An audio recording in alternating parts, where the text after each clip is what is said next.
إن الحمد لله نحمده ونستعينه ونستغفره ونعوذ بالله من شرور أنفسنا ومن سيئات أعمالنا من يهده الله فلا مضل له ومن يضلل فلا هادي له وأشهد أن لا إله إلا الله وحده لا شريك له وأشهد أن محمدا عبده ورسوله أيها الأخوات إخواني السلام عليكم ورحمة الله وبركاته আল্লাহ সুবহানাহু ওয়া তাআলা যে নাম তার যথার্থ মর্যাদা তাওয়ীম রয়েছে, কিন্তু আল্লাহ সুবহানাহু ওয়া তাআলার সঠিক মারিফা তার পরিচয় আমাদের জানা নেই বলে আল্লাহ এই যে নাম এর মর্যাদার কোনো ধারণা নেই। আল্লাহ সুবহানাহু ওয়া তাআলা সূরা আজ-জুমার আয়াত নাম্বার ৬৭ তে বলেন, ওয়ামা কাদারুল্লাহ হাক্কা কাদিরিহি, যে তারা আল্লাহর যথাযথ কদর করতে পারেনি। আল্লাহ সুবহানাহু ওয়া তাআলার নাম, তার সম্মান, তার মর্যাদা, তার এই নামের মর্যাদা রক্ষা করা তার দাস দাসীর একান্ত কর্তব্য। তার জন্য আপ্রাণ চেষ্টা থাকা উচিত যেন তার নামের মর্যাদা মলিন না হয়।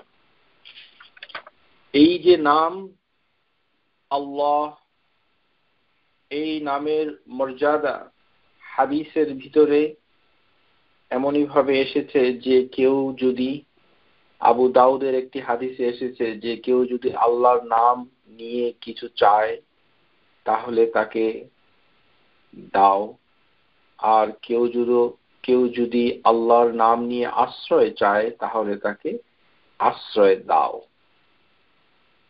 তেমনি ভাবে হাদিসের ভিতরে আল্লাহ সুবহানাহু ওয়া তাআলার নামের মর্যাদাকে তুলে ধরে অনেক হাদিস বর্ণিত হয়েছে। তাই বলে কি মানুষ সবসময় আল্লাহর নাম বলে কারো কাছে কিছু চাইবে? যেটা আমাদের সমাজে দেখা যায়, জ্ঞানের অভাবে অনেক দরিদ্র অথবা সাহায্য প্রার্থীরা তারা আল্লাহর নামের এই কথা বলে, আল্লাহর চেহারার কথা বলে তারা কিছু চায়। এই চাওয়াটাকে আল্লাহ সুবহানাহু ওয়া তাআলা এভাবে অপছন্দ করেছেন। আর এই চাওয়ার পরে যদি কেউ তার কাছে বৈধ জিনিস থাকে, অবৈধ না হওয়া সত্ত্বেও যদি তাকে তা না দেয়, তাকেও অভিশপ্ত করা হয়েছে। হাদিসের ভিতরে এসেছে সহিহুল জামে হাদিস নাম্বার 5890, قال رسول الله صلى الله عليه وسلم ملعون من سأل بوجه الله, অভিশপ্ত সেই যে আল্লাহর চেহারা দিয়ে কিছু চায়। তার মানে আল্লাহ সুবহানাহু ওয়া তাআলার চেহারার বিনিময়ে সাধারণ কোনো কিছু জিনিস সাধারণত মানুষের চাওয়া উচিত নয়। তবে কোনো লোক যদি চেয়েই বসে আর যার কাছে চাওয়া হলো সে যদি সেটা দিতে না পারে এবং সেটা যদি তার জন্য সহজ ছিল, বৈধ ছিল, তা সত্ত্বেও সে যদি না দেয়, তাহলে সেই ব্যক্তি যার কাছে চাওয়া হয়েছে তিনিও অভিশপ্ত হবেন।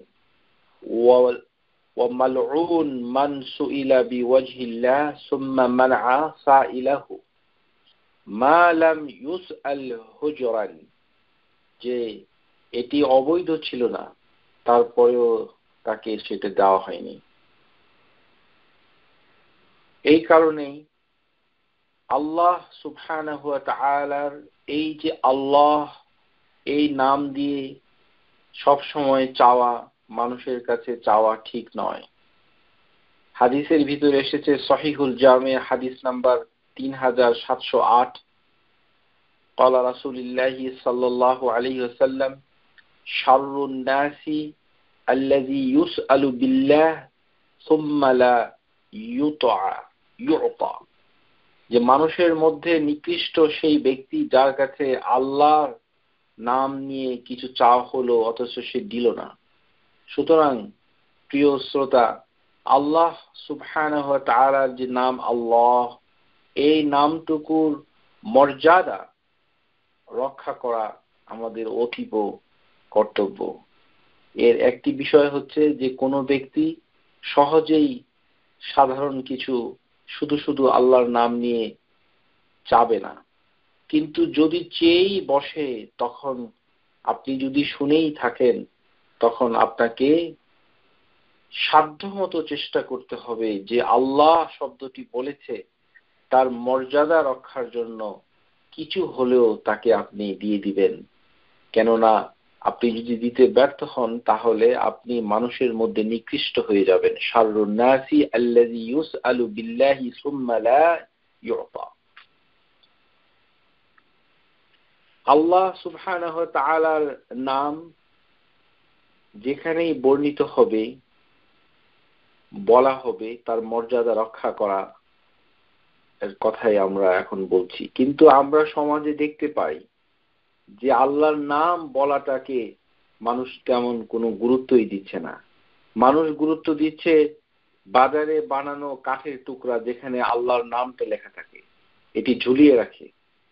এই ধরনের আল্লাহর নাম লিখে টাঙ্গানো স্কলাররা বলেছেন যে এটি নিষেধ, এটি করা উচিত নয়। যাদের বাসায় আল্লাহর নাম আছে সবগুলোকে আপনারা মিটিয়ে ফেলতে পারেন, তাতে কোনো বরকত নেই, তাতে আল্লাহ সুবহানাহু ওয়া তাআলার প্রতি কোনো সম্মান প্রদর্শন করা হয় না। শুধু আল্লাহ এই শব্দটুকু ঘরের বাইরে, তারপর গাড়ির ভেতরে, মসজিদে, মিম্বরের সামনে, মিনারাতে, এই সকল জায়গায় লিখে রাখা হাদিসের কোনো নির্দেশনা নেই। এগুলো থেকে আমাদের উচিত বিরত থাকা। আল্লাহ সুবহানাহু ওয়া তাআলার এই যে শব্দ আল্লাহ, এই শব্দটাকে এমন গুরুত্ব দেওয়া হয়েছে যে এই শব্দ এর সামনে কয়েকটি হরফ যোগ করলে সেটাকে কসম খাওয়া হয়ে যায়। আপনারা অনেকেই হয়তো সেটি লক্ষ্য করেননি। যেমন আল্লাহ এই শব্দটুকুর সামনে যদি ওয়াও যোগ হয়, আল্লাহ এই শব্দটুকুর নামের আগে যদি বা যোগ হয়, আল্লাহ এই শব্দটুকুর আগে যদি তা যোগ হয়, তাহলে আল্লাহ সুবহানাহু ওয়া তাআলার কে নিয়ে কসম খাওয়া হয়, শপথ নেওয়া হয়। আমরা এই ধরনের শপথ সম্পর্কে বেশি জ্ঞান অর্জন করতে পারিনি, কেননা আমাদের দেশে শপথ নিয়ে কিছু সমস্যা আছে, সেগুলো আমরা আজকের ক্লাসে আলোচনা করব।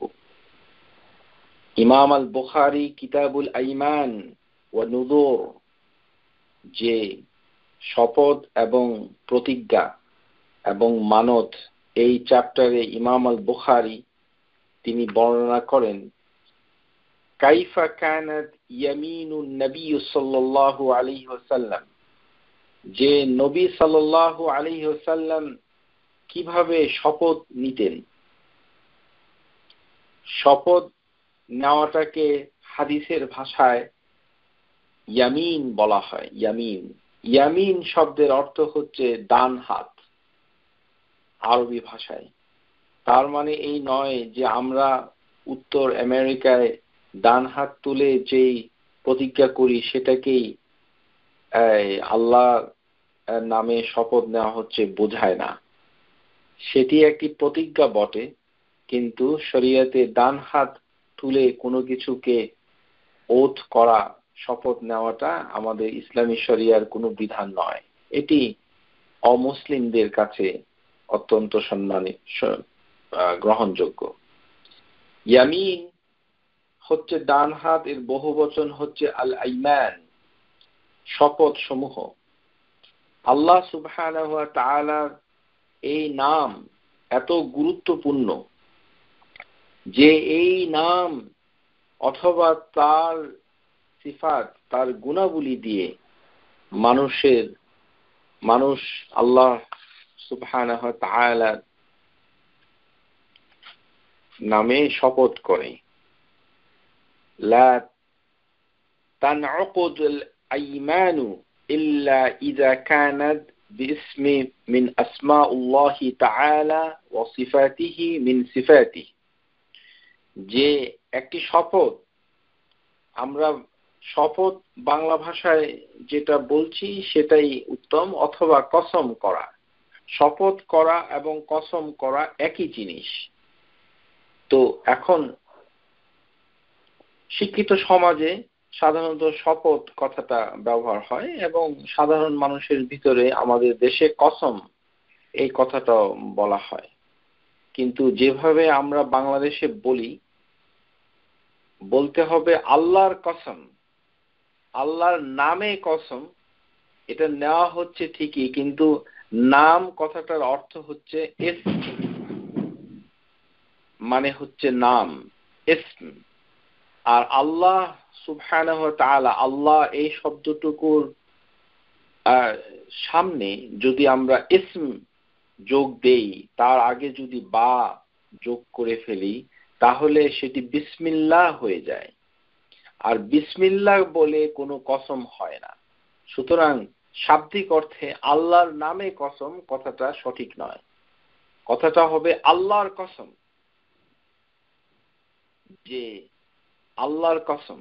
এবং আল্লাহর কসম আমাদের দেশে খুব জনপ্রিয়, মুসলিম সমাজে অত্যন্ত জনপ্রিয়।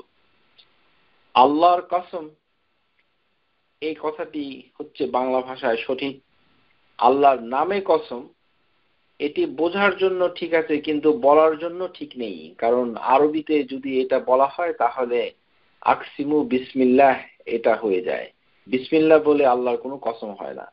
কেননা আল্লাহ এই শব্দটুকু এত গুরুত্বপূর্ণ যে এই শব্দের সামনে 3টি হরফ আলাদা আলাদা ভাবে যোগ করলেই এই নামের মর্যাদা আযীমা, এর মাহাত্ম্যের কারণে এই নাম সর্বোচ্চ মর্যাদার ভিত্তিতে এটা কসমে পরিণত হয়। অথবা আল্লাহ সুবহানাহু ওয়া তাআলার গুণাবলী ধরে, সিফাত ধরে আল্লাহ কসম করা যায়। এর কোনোটাই আমাদের দেশে খুব একটা করা হয় না। করা হয় কতটুকু আজকে আমরা ক্লাসে সেটি সহিহ হাদিসের আলোকে আমরা যাচাই করে দেখব।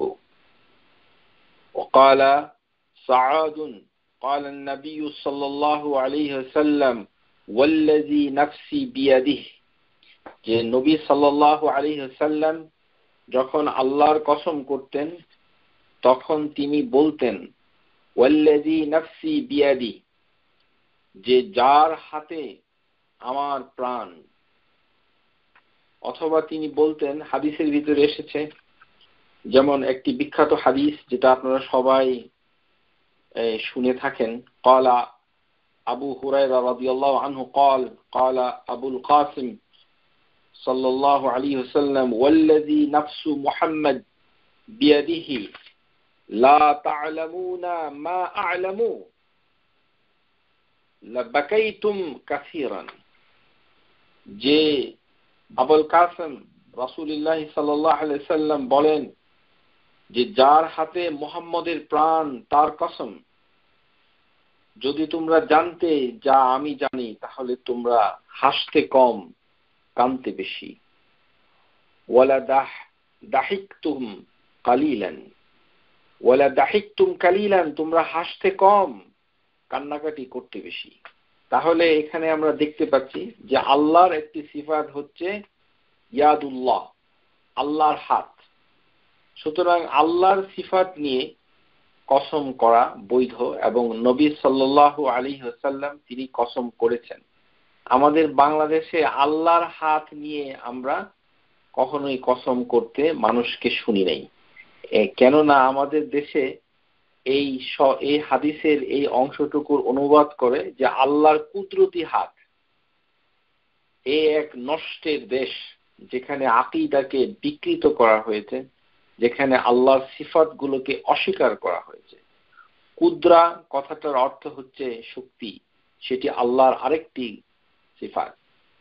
এখানে ওয়াল্লাযী নাফসি বিয়াদি, যার হাতে আমার প্রাণ, ওয়াল্লাযী নাফসু মুহাম্মদ বিয়াদিহি, যার হাতে মুহাম্মাদের প্রাণ। এভাবে আল্লাহর সিফাতকে নিয়ে কসম করা যায়, এভাবেই কসম হয়ে যায়।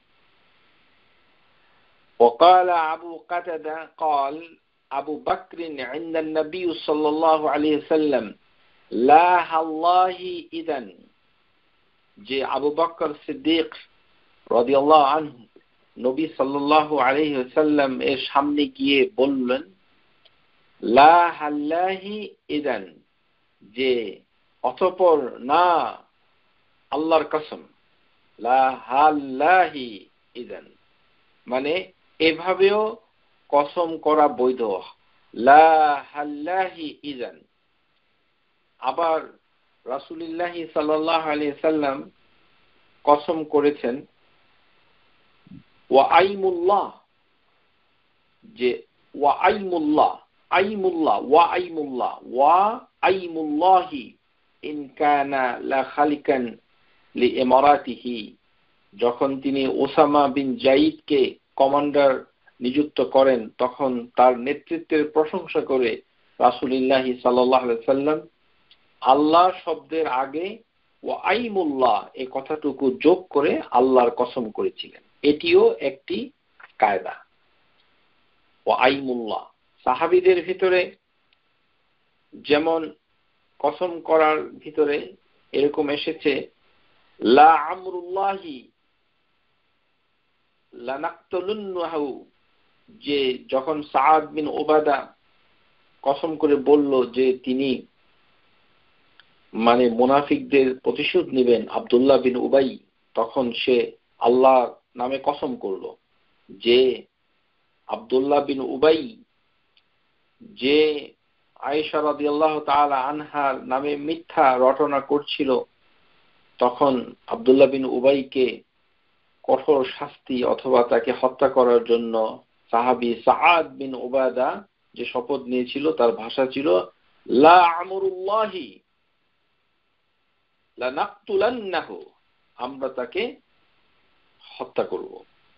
তো এইভাবে আল্লাহর সিফাত আমরুল্লাহ এখানে অর্থ হচ্ছে আমর, আমর মানে ইটারনিটি, মানে আমর আল্লাহ, যেমন আল্লাহ সুবহানাহু ওয়া তাআলা যে চিরঞ্জীব, সে যে তার যে স্থায়িত্ব চিরকাল, সেটার কসম না হয়েছে, একটি সিফাতের কসম না হয়েছে।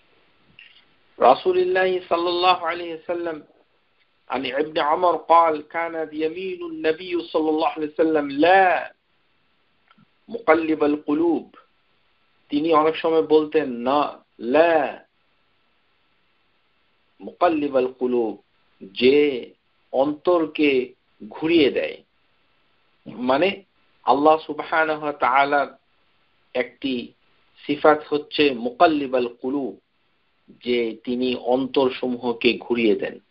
সেই নাম দিয়ে আল্লাহর কসম করেছেন রাসূলুল্লাহ সাল্লাল্লাহু আলাইহি ওয়াসাল্লাম। তাহলে আমরা যে আল্লাহর সিফাত নিয়ে কসম করা যায়, যেমন তার হাতকে দিয়ে আল্লাহ সুবহানাহু ওয়া তাআলার হাত বিয়াদিহি, সেটাকে দিয়ে, অথবা তার একটি ক্ষমতা, তার একটি সিফাত মুকাল্লিবুল কুলুব, তিনি যে অন্তরকে ঘুরিয়ে দেন, সেই সিফাতকে নিয়ে কসম করা হয়। এইভাবে আল্লাহর সিফাতগুলোকে কসমের মাধ্যমে কসম করা যায়, শপথ নেওয়া যায়। কিন্তু আরো যে তিন ভাবে কসম করা যায় সেটি আমরা কোরআন এবং হাদিসের আলোকে এখন দেখব।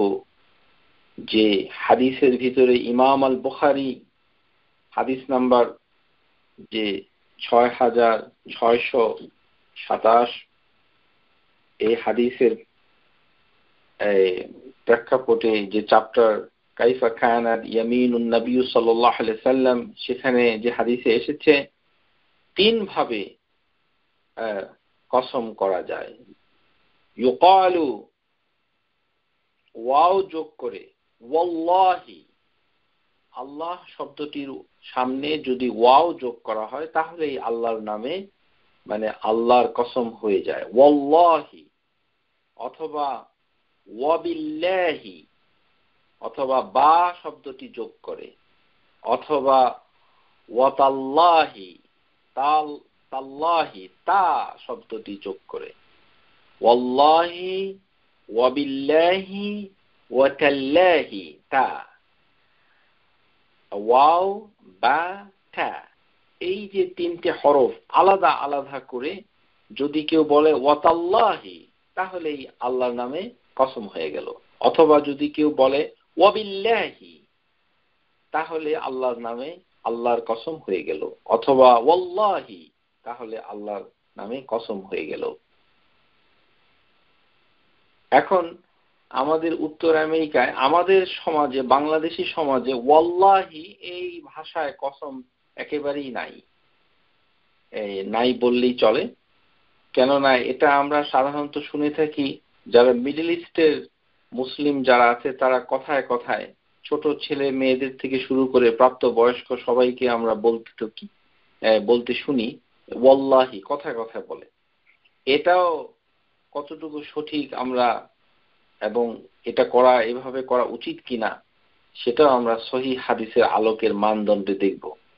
আল্লাহ সুবহানাহু ওয়া তাআলার পরম দয়া যে আমরা বাংলাদেশী, আমাদের ভাষা যেহেতু বাংলা, আরবি ভাষায় আমরা কথা বলি না, অন্তত পক্ষে একটি অপকর্ম থেকে আমরা বেঁচে গেছি যে আমাদের সমাজে কথায় কথায় ওয়াল্লাহি আমরা বলি না। এটা আমাদের উপর আল্লাহ সুবহানাহু ওয়া তাআলার একটি পরম দয়া যে আমরা এই অপকর্মে, দুষ্কর্মে আমরা শরীক হইনি।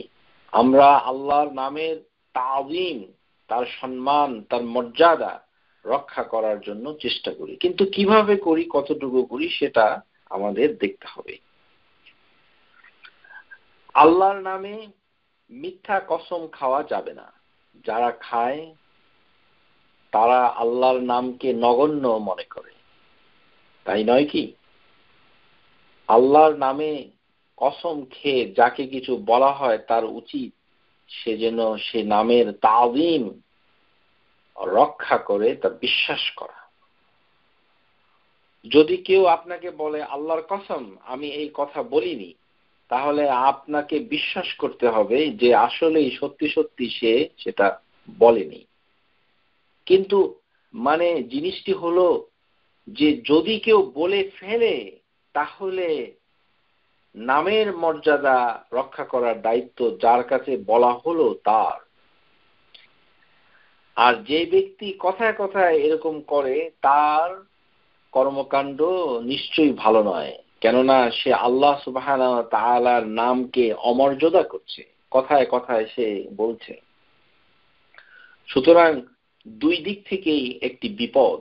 এই যে মহান নাম এই আল্লাহ, তার নামের সামনে বিল্লাহি কেউ যদি বলে আকসিমু বিল্লাহ, আমি আল্লাহর নামে আল্লাহর কসম করছি, ওয়াল্লাহি, তাল্লাহি, সাথে সাথে সর্বোচ্চ কসম, শপথ হয়ে যায়।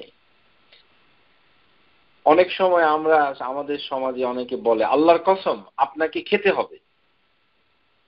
এইভাবে কথা বলা ঠিক নয়। কেন আপনি মানুষকে বাধ্য করছেন এভাবে খেতে? সুতরাং ঘন ঘন কসম খাওয়া হাদিসের দৃষ্টিতে একেবারেই অনুচিত। তাওহীদপন্থী লোকরা আল্লাহর নামের মর্যাদা রক্ষা করার জন্য আল্লাহর নামকে নিয়ে আল্লাহ শব্দের সাথে বেশি বেশি কসম তারা কখনোই করে না। কিন্তু যদি কেউ করেই ফেলে তাহলে আপনার উচিত খাওয়ার ইচ্ছা না থাকলেও যেন আল্লাহর নামের মর্যাদা রক্ষার জন্য কিছুটা যেন আপনি খান। কেননা ও তো আপনার আল্লাহর নামটুকু আপনার সামনে উচ্চারণ করেছে। কেউ যদি আপনাকে বলে আল্লাহর কসম তুমি অমুক কাজ করবে না, তাহলে আপনার উচিত আল্লাহর নামের মর্যাদা সম্মান বজায় রাখার জন্য সেই কাজটি না করা। এই কারণে যে আল্লাহর কসম, এই যে কসম, এটা যার নামেই করা হয় তার উচিত সেই কসমের উপরে সন্তুষ্ট থাকা। কিন্তু আমরা কি করি আমাদের বাংলাদেশের সমাজে? আমরা যেটা করি সেটি হচ্ছে অত্যন্ত গর্হিত, এবং আমাদের সমাজে কি আছে যে আমাদের মহিলাদের ভিতরে অথবা পুরুষদের ভিতরে দেখা যায় যে আমার বাসায় আমার সবচেয়ে ছোট আদরের মেয়ের মাথার কসম, তারপরে কি আমার যে বুড়া বাবা রয়েছে ওই বাবার কসম, তারপরে আমার প্রিয় ছোট নাতি রয়েছে নাতির কসম। সৃষ্টির নামে কসম করা হচ্ছে শিরক। এই যে ছোট মেয়ের নামে কসম, এটা আপনাকে তওবা করতে হবে। আপনার হয়েছে শিরক আল আসগর, সব ছোট শিরক হয়ে গেছে। আপনাকে তওবা ছাড়া আল্লাহ এই কসম তো হবেই না, এই কথাটা বলার জন্য আপনার বড় একটি গুনাহ আল্লাহ সুবহানাহু ওয়া তাআলা আপনার আমলনামায় লিখে রেখেছেন, সেটি হচ্ছে কাবায়ের, এটা কবিরা গুনাহ। অথচ আমাদের সমাজে তাই দেখা যায়, ওই ছোট ছোট ছেলে মেয়ের বুড়া বুড়া মানে পিতা মাতা বাবা যাদের যার যার যেটা প্রিয় সেই ব্যক্তির কসম, সেই বস্তুর কসম ইত্যাদি, গাছের পেয়ারা যেটা সবচেয়ে প্রিয় ফল তার কসম, কোন সৃষ্টির নামে কসম নেওয়ার অধিকার মানুষের নাই, বান্দার নাই। যদি কেউ করে তাহলে তার কাবায়ে হবে, গুনাহ হবে। আর এই গুনাহতেই আমাদের সমাজের অধিকাংশ লোক নিমজ্জিত রয়েছে। তারা কথায় কথায়, আবার এক দল আছে কি, আমি যে রোজা রেখেছি রোজার কসম, কেউ যদি এই কথা বলে তারপরেও তার গুনাহ হবে। কেননা মানুষের যে কর্মকাণ্ড ইবাদত, এটা মানুষের সৃষ্টি করা, মানুষ সেটাকে তৈরি করেছে, সুতরাং সেভাবেও বলা যায় না। সুতরাং হাদিসের ভিতরে এসেছে লা তাহলিফু বিআবাইকুম, রাসূলুল্লাহ সাল্লাল্লাহু আলাইহি সাল্লাম বলছেন, এটি সহিহুল জামে হাদিস নাম্বার ৭২৪৭, লা তাহলিফু বিআবাইকুম, তোমরা তোমাদের বাপ দাদার নামে কসম করো না। মুশরিকরা তাই করতো। আর আমাদের দেশে যেহেতু আমাদের পূর্বপুরুষ হিন্দু ছিল, এই কারণে ছোট মেয়ের মাথার কসম, চুলের কসম, ফুফার কসম, দাদার কসম, শ্বশুরের কসম, স্বামীর কসম ইত্যাদি এগুলো করে গুনাহ এত বেড়ে গেছে, মানুষের ভিতরে আল্লাহর প্রতি কোনো ভয় নেই। কিন্তু এর মূল হচ্ছে না জানার জন্য। কেননা তাওহীদ সম্পর্কে পরিপূর্ণ ভালো জ্ঞান, আল্লাহর মর্যাদা কিভাবে রক্ষা করা যাবে, সেই কারণেই মানুষের উচিত মারিফাতুল্লাহি তাআলা, আল্লাহর পরিচিতি সম্পর্কে জানা, যে এই যে আল্লাহ, এই শব্দটুকু কত মর্যাদাপূর্ণ, তার সামনে কি যোগ করলে কসম হয়ে যায় সেটাও জানতে হবে। আর অন্য কিছুতে কসম করা যায় না। লা তাহলিফু বিআবাইকুম, তোমরা তোমাদের বাপ দাদার নামে কসম করো না। মান হালাফা বিল্লাহি ফালিয়াসদুক, যে ব্যক্তি আল্লাহর নামে মানে আল্লাহর কসম করে তার উচিত সত্য কথা বলা।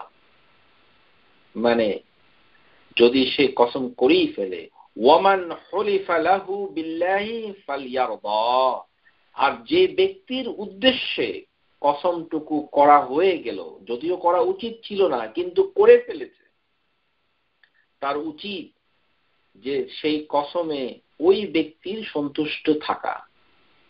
যেমন কোন লোক বলেই ফেললো যে কারোর কাছে যে আল্লাহ কসম আমি আপনার কোনো ক্ষতি করি নাই, এটা এইভাবে বলা উচিত না, উচিত না। যদি কেউ বলেই ফেলে তাহলে যার উদ্দেশ্যে বলা হচ্ছে তার উচিত সেই কথাটাকে বিশ্বাস করা, যদিও কথাটা মিথ্যা হয়। কিন্তু যদি মিথ্যা মনে করে তাহলে তার উপরে সে ভরসা করবে না, কিন্তু অসন্তুষ্ট হবে না, কেননা সে আল্লাহ শব্দটুকু নিয়ে ফেলেছে, তার নাম, তার মর্যাদার জন্য তাকে সেটাই সন্তুষ্টি থাকতে হবে, যদিও এটি অসুন্দর হয়েছে। ওয়ামান লাম ইয়ারদা বিল্লাহি ফালাইসা মিনাল্লাহ, আর যে ব্যক্তি আল্লাহর কসমে সন্তুষ্ট হলো না, মানে একজনে বলল আল্লাহর কসম আপনি ভালো হয়ে যাবেন, অসুখটা আপনার ভালো হয়ে যাবে, এইভাবে বলা উচিত না, এইভাবে কথা বলা উচিত না। আল্লাহর কসম নিয়ে কেন আপনি কথা বলেন, কিভাবে কেন বলেন, কি দরকার, কি প্রয়োজন?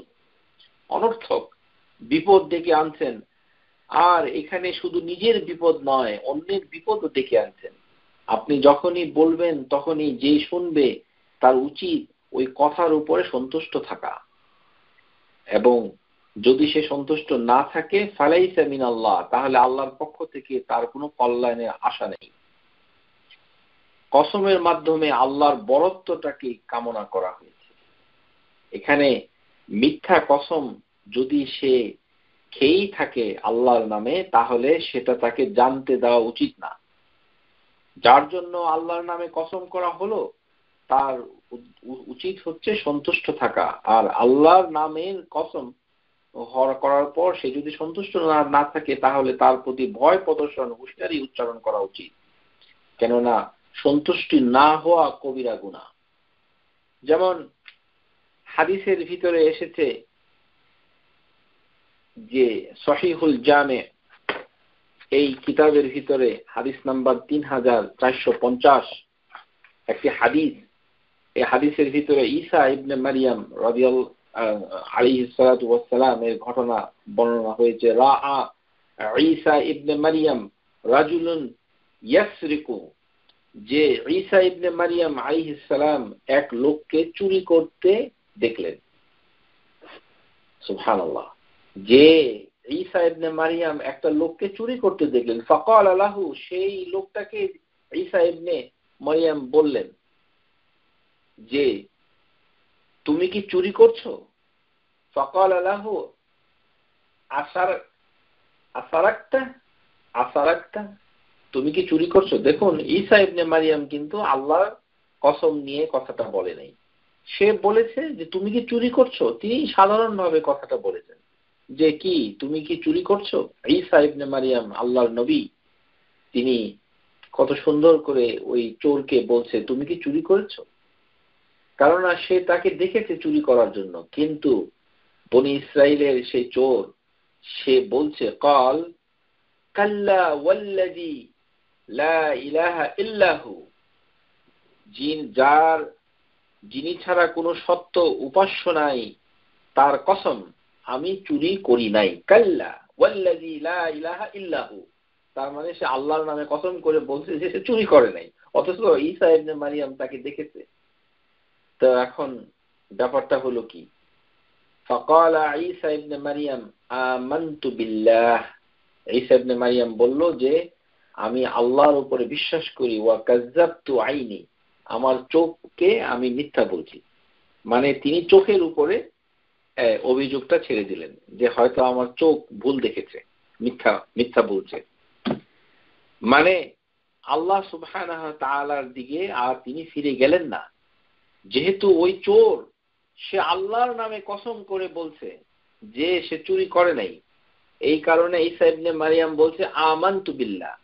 এই কারণে কখনো আপনারা যদি দেখেন যে আল্লাহর নামে কেউ মিথ্যা বলছে কসম করে, তাহলে আপনিও একইভাবে বলবেন আমানতু বিল্লাহ, আমি আল্লাহর উপরে বিশ্বাস করি, আর কিছু বলবেন না, চুপ থাকবেন।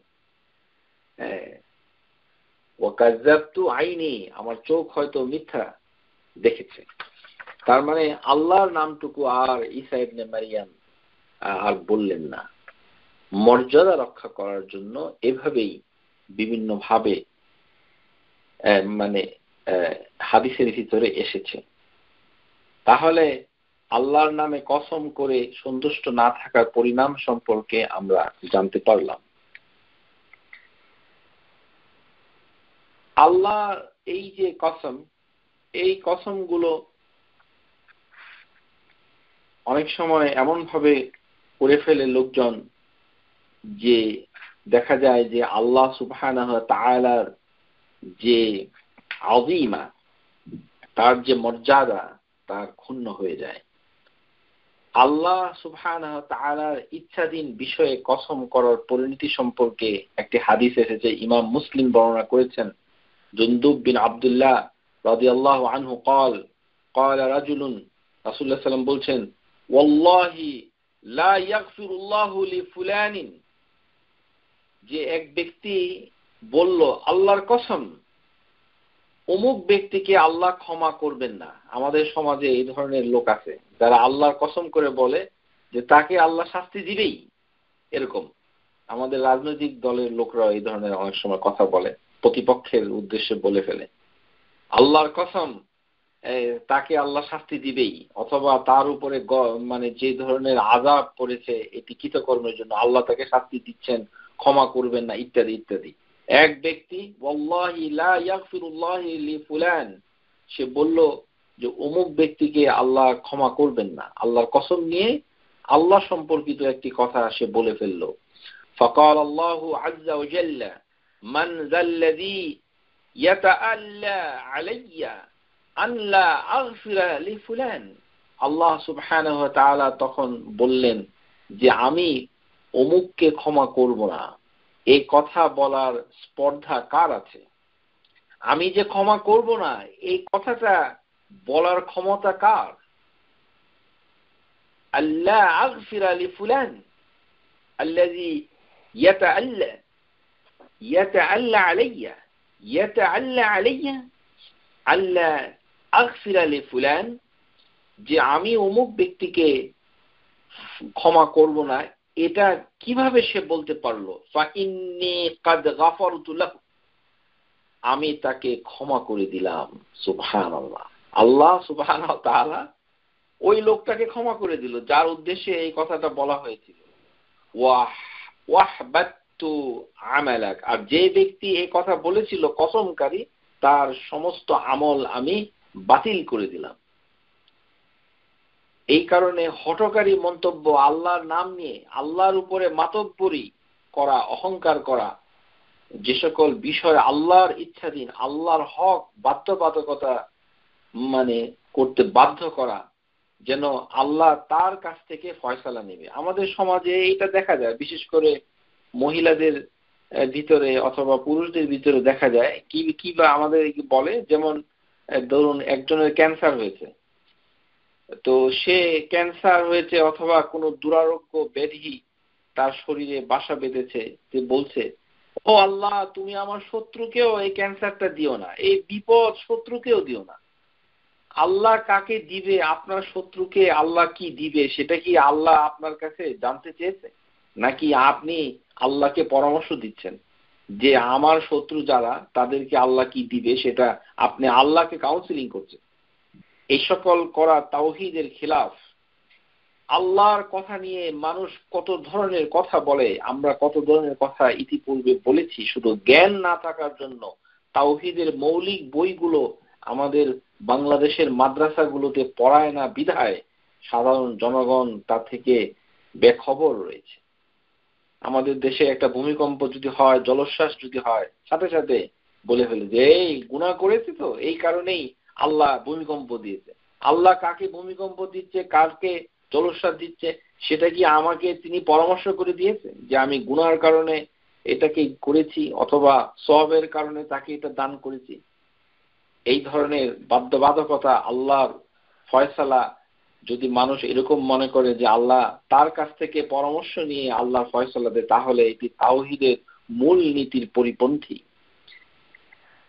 আল্লাহর ইচ্ছাধীন বিষয়ে বিনীতভাবে, অত্যন্ত ভীত মুখাপেক্ষী হয়ে যদি এমন কোনো কথা আল্লাহর কোনো ওয়ালি আল্লাহ বলে ফেলেন যে আল্লাহ সুবহানাহু ওয়া তাআলার প্রশংসা করে, আল্লাহ সুবহানাহু ওয়া তাআলার সাহায্য কামনা করে যদি বলে ফেলেন যে আল্লাহ তুমি বিচার করো, আল্লাহ সুবহানাহু ওয়া তাআলা তুমি ইনসাফ করো, আল্লাহ সুবহানাহু ওয়া তাআলা আমাদের অত্যাচার থেকে মুক্ত দাও, তখন যদি তারা আল্লাহর কসম খায়, তাহলে আল্লাহ সুবহানাহু ওয়া তাআলার প্রতি ভালো ধারণার ফলশ্রুতিতে হয়তো বা আল্লাহ তাকে মুক্ত করে দেন অথবা তাকে দান করেন। আর অমুককে ক্ষমা করব না, অমুক শাস্তি পাবে, এই ধরনের কথাবার্তা বলা মানে আল্লাহর উপরে কর্তৃত্ব করার শামিল, আল্লাহর বরত্ব আর তাওহীদের মর্যাদার জন্য বিপজ্জনক। এই কারণে এইভাবে কথা বলা যায় না।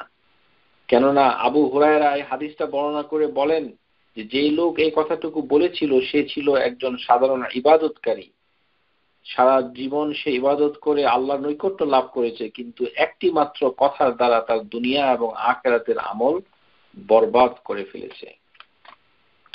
এইভাবে আমরা অনেক কথা বলে ফেলি কথার ছলে, কিন্তু সেই কথার ভেতরে যদি আল্লাহ কথাটুকু থাকে অথবা আল্লাহর কোনো কর্মকাণ্ডের কথা যদি নিহিত থাকে, তাহলে খবরদার খবরদার। অধিক ভাবে কসম খাওয়া আমাদের সমাজে নাই, আরব সমাজে, মিডল ইস্টার্ন কমিউনিটিতে আছে। কথায় কথায় তারা আল্লাহর নামে শপথ করে, এটা করা নিষেধ। আল্লাহ সুবহানাহু ওয়া তাআলা বলছেন সূরা মাঈদা আয়াত নাম্বার 89, ওয়াহফাযু আইমানাকুম, তোমরা শপথ সমূহকে হেফাজত করো।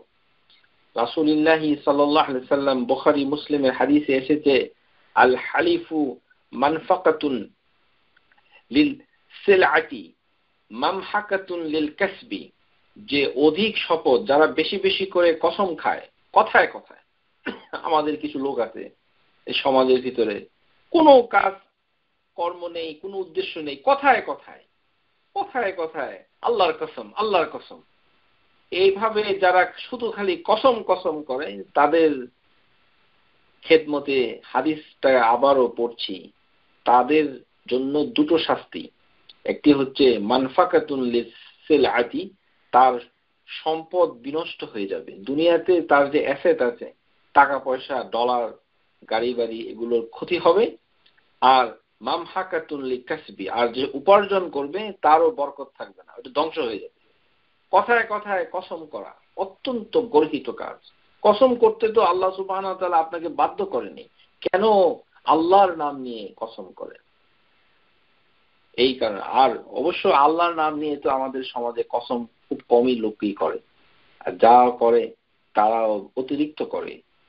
হাদিসের ভিতরে এসেছে আল্লাহ সুবহানাহু ওয়া তাআলা অধিক মাত্রায় যারা কসম খায় তা সেই কাজটুকু তাওহীদের পূর্ণতার পরিপন্থী। যে ব্যক্তি তাওহীদকে পূর্ণ করতে পেরেছে, সে কখনো কসম করার সময় অথবা শপথের সময় আল্লাহকে সামনে আনবে না। আপনি আল্লাহর কথা কেন বলছেন?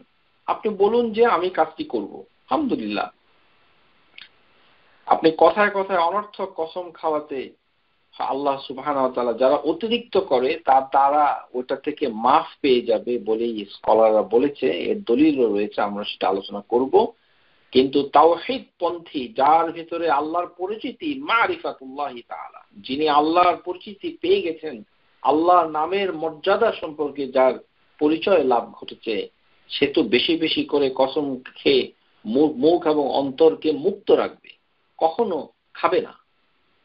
সালাসাতুন হাদিসের ভিতরে এসেছে, তাবরানীর হাদিস মুআজামুল কবির, এই হাদিসটুকু সহিভাবে বর্ণিত হয়েছে, সালাসাতুন লা ইউকাল্লিমুল্লাহু ওয়া লা ইউযাক্কিহিম ওয়া লাহুম আযাবুন আলীম, যে তিন প্রকার লোকের সাথে আল্লাহ সুবহানাহু ওয়া তাআলা কিয়ামতের দিন কথা বলবেন না। আল্লাহ সুবহানাহু ওয়া তাআলা তার সাথে কথা বলবেন না, ওয়া লা ইউযাক্কিহিম, তাদেরকে গুনাহ মাফের মাধ্যমে পবিত্র করবেন না, তাদের জন্য রয়েছে কঠিন শাস্তি। তিন প্রকার লোক, তারা কারা? এক প্রকার হচ্ছে উসাইমিতু জানিন, যেই জিনাকারী বৃদ্ধ, যার বয়স হয়েছে অথচ জিনা করে, তার দিকে আল্লাহ সুবহানাহু ওয়া তাআলা কথা বলবেন না, তাকে পবিত্র করবেন না, তার জন্য রয়েছে শাস্তি। ওয়া আইলুন মুস্তাকবিরুন, অহংকারী গরীব, অহংকারী গরীবের দিকে আল্লাহ কখনো কথা বলবেন না কিয়ামতের দিন, তাকে পবিত্র করবেন না, আর তাকে দিবেন শাস্তি। অহংকারী গরীব কারা? অহংকারী গরীব বাংলাদেশের সমাজে আছে। একটি উদাহরণ দিয়ে আপনাদেরকে আমি এই শিক্ষাটা দিতে চাই।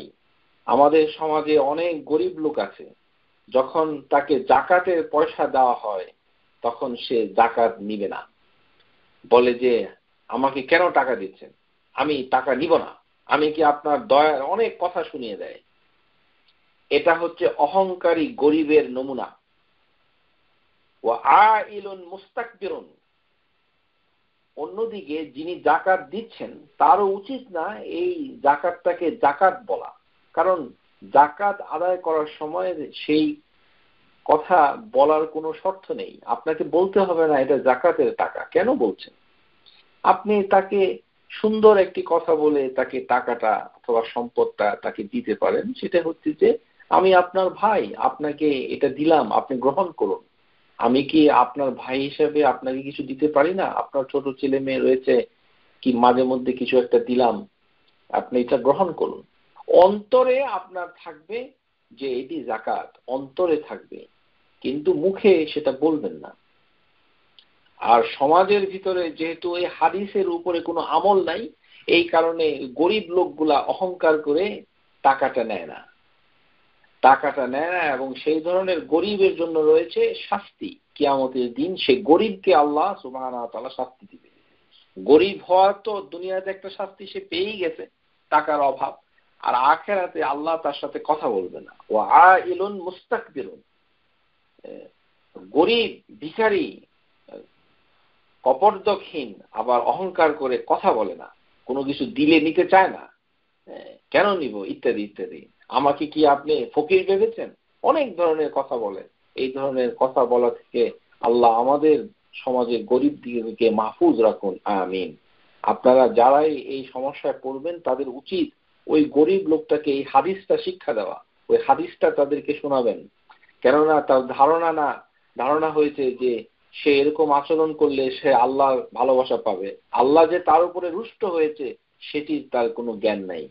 সুতরাং এই ধরনের গরিব নিরী লোকরা যখন আপনার কাছ থেকে কোনো দান খয়রাত নিতে চায় না, তখন তাদেরকে এই হাদিসটুকু বলবেন, ও আইলুন মুস্তাকবিরুন, এই প্রকার গরিবদের প্রতি আল্লাহ কথা বলবেন না। লা ইউকাল্লিমুল্লাহু ইয়াউমাল কিয়ামা ওয়া লা ইউযাক্কিহিম ওয়া লাহুম আযাবুন আলীম। আরেক প্রকার ব্যক্তি হচ্ছে রাজুলুন জাআলাল্লাহু বিদআতাহু, যে এমন কিছু ব্যবসায়ী যারা আল্লাহকে পণ্য সামগ্রী বানিয়ে ফেলেছে, কেনা বেচা সবকিছুই আল্লাহ আল্লাহ, আল্লাহর কসম। কেনার সময়ও আল্লাহর কসম, বিক্রি করার সময়ও আল্লাহর কসম। এটা তো আপনার বলার দরকার নেই। কেন আপনি আল্লাহর কসম বলে জিনিস বিক্রি করেন? কেন আপনি আল্লাহর কসম বলে জিনিসটা কিনেন? এই ধরনের আল্লাহ এত ঠুনকো, আল্লাহ শব্দটির কোনো মর্যাদা তাদের কাছে নেই। ওয়ালা লা ইয়াশতারি ইল্লা বিয়ামিনি ওয়ালা ইয়াবিউ ওয়ালা ইয়াবিউ ইল্লা বিয়ামিনি, যে তারা আশতারা ইল্লা বিয়ামিনি লা ইয়াশতারি, তারা কখনো আল্লাহর কসম ব্যতীত কোনো জিনিস কিনেও না, ওয়ালা ইয়াবিউ ইল্লা বিয়ামিনি, তারা কোনো কসম ছাড়া জিনিসটা বিক্রিও করে না, কিনেও না, বিক্রিও করে না। এই আখিরাতে যে যে চাপাবাজি করাটাকে আল্লাহ বানিয়ে ফেলেছে। এই ধরনের চাপাবাজি করে যে ব্যবসায়ী, ওই ব্যবসায়ীর দিকে আল্লাহ কখনোই তাকাবেন না, তাকে পরিশুদ্ধ করবেন না কিয়ামতের দিন। আখেরি জমানায় আমরা দেখতে পাই, হাদিসের ভিতরে এসেছে, নবী সাল্লাল্লাহু আলাইহি ওয়াসাল্লাম বলছেন যে আখেরে যে সকল জাতি আসবে তারা যখন কোনো প্রতিজ্ঞা করবে তখন তারা বিশ্বাসঘাতকতা করবে, তাদের সাক্ষ্য গ্রহণযোগ্য হবে না। ওয়ালা ইউস্তাশহাদুনা কাওমান ইয়াশহাদুনা, তারা সাক্ষী দিবে কিন্তু তাদের সাক্ষী গ্রহণযোগ্য হবে না। ওয়া ইয়াখুনুনা ওয়ালা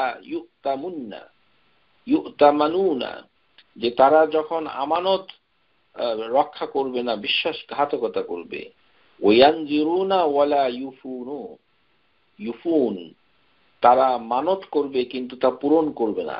ওয়ায়াজহারু ফীহুম সিমানুন, যে তাদের শরীরে চর্বি দেখা দিবে। ওই আমাদের সমাজে এখন যেরকম ওবিসিটি বেড়েছে, এই হাদিসের আলোকে দেখা যায় যে যতই দিন যাচ্ছে মানুষের শরীরে চর্বি জমছে, মোটা হচ্ছে মানুষ।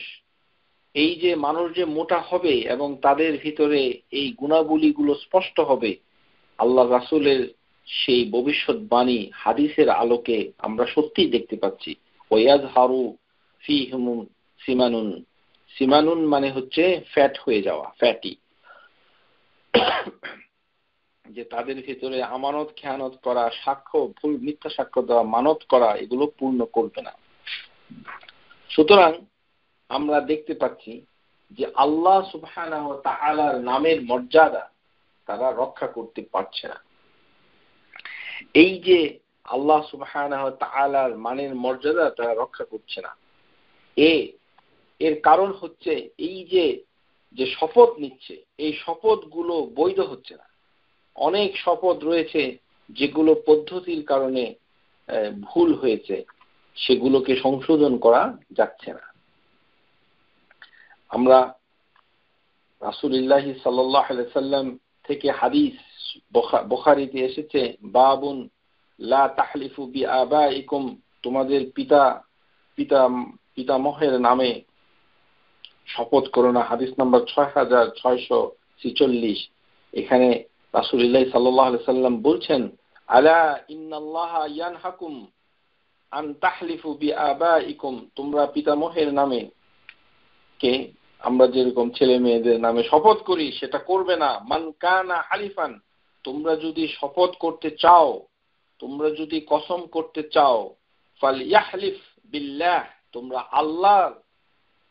আল্লাহর কসম করো, আও লিয়াসমুত, অথবা চুপ থাকো। কসম করতেই হবে এমন কোনো কথা নেই। কসম না করার কোনো বিষয় না থাকলে সাধারণ কথা বলতে হবে অথবা চুপ থাকতে হবে। এই যে চুপ, এই কথা, এই কাজটুকু আমরা করতে পারি না। আমাদের মুখে আল্লাহর কসম চলে আসে, শয়তান আমাদের মুখের ভিতরে সেটা এনে দেয়, আর আমরা গুনাহে লিপ্ত হয়ে যাই। কেননা আল্লাহর নামে কসম করা আপনার জন্য ওয়াজিব না, কেন করছেন? করে আপনি বিপদ ডেকে আনছেন, আল্লাহর নামের অমর্যাদা করছেন। এই কারণেই এই ধরনের মানে কসম করা থেকে আমাদের বিরত থাকতে হবে। হ্যাঁ, যে ইচ্ছাকৃতভাবে, মানে এই কারণে সাহাবীরা বলছে যে যখনই তারা এই হাদিস শুনেছে তারপর থেকে তারা কসম করা থেকে বিরত রয়ে গেছে। যেমন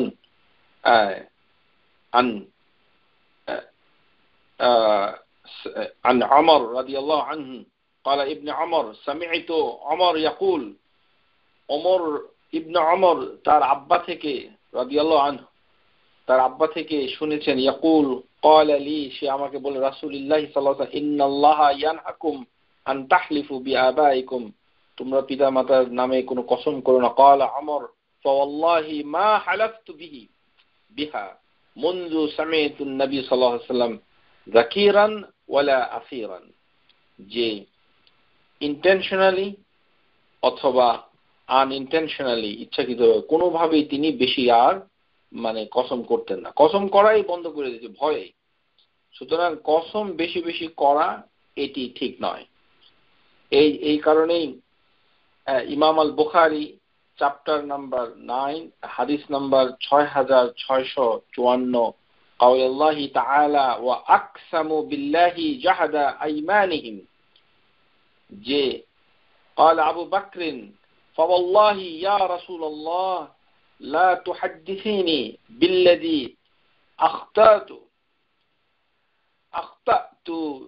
في رؤيا, যে আবু বকর সিদ্দিক একটি স্বপ্নের ব্যাখ্যা দিচ্ছিলেন, তখন রাসূলুল্লাহ সাল্লাল্লাহু আলাইহি সাল্লামের কাছে সে বলছে যে আল্লাহর কসম, রাসূলুল্লাহ সাল্লাল্লাহু আলাইহি সাল্লাম যে আমার এই ব্যাখ্যা ভুল থাকলে তিনি বলবেন। এই যে অনর্থক, তিনি একটি স্বপ্নের ব্যাখ্যা দিচ্ছেন কিন্তু তিনি ওয়াল্লাহি যোগ করেছেন। কে সে? আবু বকর সিদ্দিক রাদিয়াল্লাহু আনহু। নবী সাল্লাল্লাহু আলাইহি সাল্লাম তাকে শিক্ষা দিচ্ছেন কি, লা তুকসিম, তুমি কসম করো না। লা তুকসিম, হে আবু বকর তুমি কসম করো না। এই কারণেই কসম করা বন্ধ করতে হবে। এটি একটি জাতীয় সমস্যা। কেননা কসম করার সময় আমাদের খেয়াল থাকে না যে আমরা কি বলছি। কসম কি আদৌ রক্ষা করতে পারবো, অথবা এই কসম বলতে গিয়ে আল্লাহর নামের মর্যাদা আমরা কি ভুলণ্ঠিত করে দিচ্ছি? এই কারণে কসম করতে নিষেধ করেছেন রাসূলুল্লাহ সাল্লাল্লাহু আলাইহি ওয়াসাল্লাম, লা তুকসিম, কোনো কারণ ছাড়া অনর্থক শুধু শুধু কসম করা থেকে বিরত থাকাই তাওহীদের দাবি, যেমন হাদিসের ভিতরে এসেছে। রাসূলুল্লাহ সাল্লাল্লাহু আলাইহি ওয়াসাল্লাম অনেক সময় শপথ নিতেন, যেমন বলতেন ও হালিফু বিইজ্জাতিল্লাহি ওয়া সিফাতিহি ওয়া কালামিহি, যেমন কান নবী সাল্লাল্লাহু আলাইহি ওয়াসাল্লাম ইয়াকুল আউযু বিইজ্জাতিক, যে আল্লাহ তোমার চেহারার, তোমার ইজ্জা মানে আল্লাহর শক্তি এবং মর্যাদার কাছে আশ্রয় প্রার্থনা করি। সুতরাং বিভিন্ন সময়ে রাসূলুল্লাহ সাল্লাল্লাহু আলাইহি ওয়াসাল্লাম তিনি যে কসম করেছেন তার ভাষা মানে হাদিসগুলোর ভিতরে এসেছে, কিন্তু তাই বলে আমরা শুধু শুধু অনর্থক বেশি বেশি করে কসম করব না। যেমন কসম যদি আমাদের করতেই হয় তাহলে ভেবে চিন্তে আমাদের করতে হবে, অথবা আমরা চুপ থাকবো, এটাই হাদিসের দাবি। আর কখনো যদি আল্লাহ ছাড়া কোনো কিছুর নামে কসম করতে কেউ বাধ্য করে, তাহলে আমাদেরকে চুপ থাকতে হবে। ফামান কানা হালিফান ফালইয়াহলিফ বিল্লাহ, যদি কাউকে কসম করতেই হয় তাহলে আল্লাহ কসম করবে, ইল্লা ফালইয়াসমুত, অথবা সে চুপ থাকবে। যেমন কেউ যদি এরকম, যেমন একটা কায়দা আপনাদের আজকে শিখিয়ে দিতে চাই।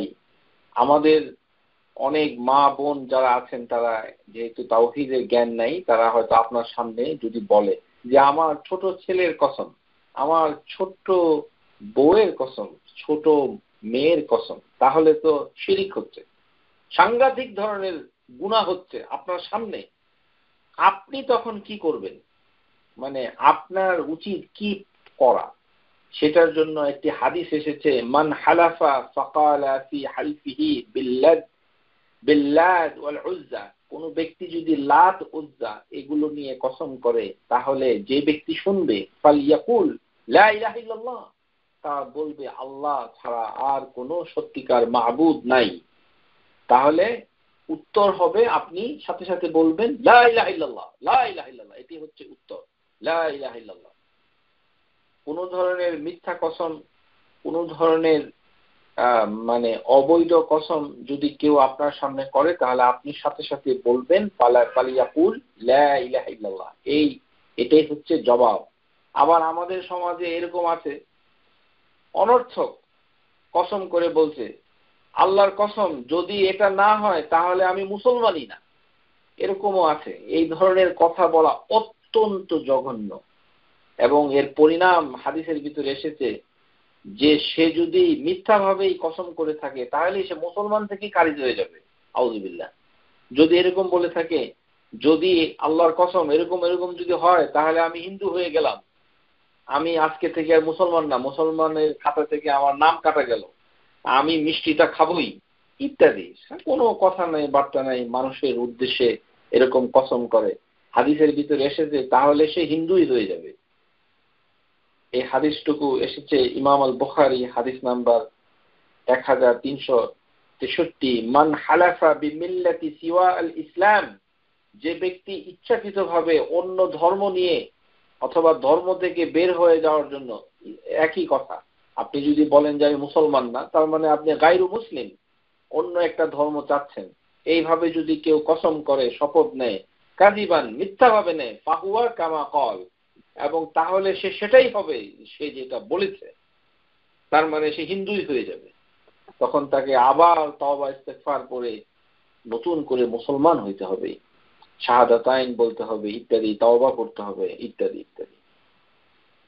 এই যে কসম, এর উপদ্রব থেকে বেঁচে থাকার কি উপায় রয়েছে? হাদিসের আলোকে রাসূলুল্লাহ সাল্লাল্লাহু আলাইহি ওয়াসাল্লাম, তিরমিজি হাদিস হচ্ছে 1532, আবু হুরায়রা রাদিয়াল্লাহু আনহু বলছেন, قال رسول الله صلى الله عليه وسلم من حلف على يمين ফাকালা ইনশাআল্লাহু লাম ইয়াহনাস, যে ব্যক্তি আল্লাহর নামে মানে শপথ করতে চাবে অথবা ইচ্ছা করবে, শপথ করতে চায়, কসম করতে চায়, তার বলা উচিত ফাকাল ইনশাআল্লাহু লাম ইয়াহনাস, যে তার উচিত তার বলা ইনশাআল্লাহ, যদি আল্লাহ চান তাহলে লাম ইয়াহনাস, তাহলে তার কোনো ইহনাস হবে না, তার কোনো অপরাধ হবে না। আমরা কথায় কথায় এই কথাটা বলার চর্চা আমাদের সমাজে একেবারেই নাই। সবসময় কথা বলার সময় আমাদের উচিত ইনশাআল্লাহ এই কথাটুকু বলা, কসম করা উচিত না। ইনশাআল্লাহ বললে যদি আপনি করতে নাও পারেন তাহলে আপনার কোনো গুনাহ হবে না, আর যদি করতে পারেন তাহলে তো আপনার অনেক দায়িত্বটা পূর্ণ হলো। আর ইনশাআল্লাহু তাআলা এই কথাটা বললে আপনার আল্লাহর জিকির হয়ে গেল, আল্লাহকে আপনি স্মরণ করলেন, যিকরুল্লাহি তাআলা, অনেকগুলো উপকার আপনি পেয়ে গেলেন, গুনাহ থেকে বেঁচে থাকলেন, অপরকে বাঁচালেন, আল্লাহর একটি জিকির আপনি সহিভাবে আমল করার তৌফিক আপনি পেয়ে গেলেন ইনশাআল্লাহ। তাহলে আপনাকে আর কসমের দায়বদ্ধ হতে হবে না ইনশাআল্লাহ। এবং আমাদের সমাজে খুব কম লোকই আছে ইনশাআল্লাহ ইনশাআল্লাহ বলে কথা বলে, শুধু কসম কসম করেই বলে। আরবদের ভিতরেও যেমন কম, আমাদের ভিতরেও তেমন কম। এখন কেউ যদি কসম করেই ফেলে, তাহলে যেমন বলল যে কসম আমি আপনার বাসায় আর যাব না, কসম আমি ওই ডাক্তারকে আর আমি রুগী দেখাবো না, কিন্তু পরে দেখা গেল যে ওই লোকের বাসায় আমাকে যেতেই হয়েছে, যাওয়াটাই আমার জন্য বিরাট উপকার, কিন্তু আমি তো কসম করে ফেলছি, এখন আমি কিভাবে যাই? সেই ক্ষেত্রে এটা আল্লাহ সুবহানাহু ওয়া তাআলাই আপনাকে দিয়ে করাচ্ছে, যে আপনি একটি কসম করে ফেলেছেন, তখন আল্লাহ সুবহানাহু ওয়া তাআলা ওয়াল কাদির, তিনি সর্বক্ষমতাময়, তিনি আপনাকে দেখিয়ে দিচ্ছেন যে আপনি কতটুকু অক্ষম। আপনাকে এখন ওই বাসায় যেতে হবে, ওই ডাক্তারের কাছে যেতে হবে, ইত্যাদি ইত্যাদি। যে বিষয়ে না করার জন্য কসম করেছিলেন, সেটা যখন দেখছেন যে এটা করলেই আপনার উপকার হবে, তখন আপনার উচিত কসমকে ভঙ্গ করা এবং কাফফারা আদায় করা। সুতরাং কসম করা কোনো পাথরে লেখা কোনো ঐশী কথা নয় যে আপনি কসম করেছেন সেটা ভঙ্গ করতে পারবেন না, এটি ঠিক নয়। কসম করে স্বয়ং রাসূলুল্লাহ সাল্লাল্লাহু আলাইহি ওয়াসাল্লাম তিনি ভঙ্গ করেছেন এবং তার কাফফারা আদায় করেছেন। সুতরাং কসম করা এবং কসম ভঙ্গ করা উভয়টাই সুন্নাহ। যখন আপনারা কসম করে ফেলবেন, তখন আপনারা যদি পরে দেখেন যে এই কাজটুকু করলে অনেক উপকার হবে, তখন আপনি কসমটাকে ভঙ্গ করে কাজটুকু করে দিবেন এবং কসমের কাফফারা আদায় করে নেবেন। সেটাই হচ্ছে হাদিসের দাবি।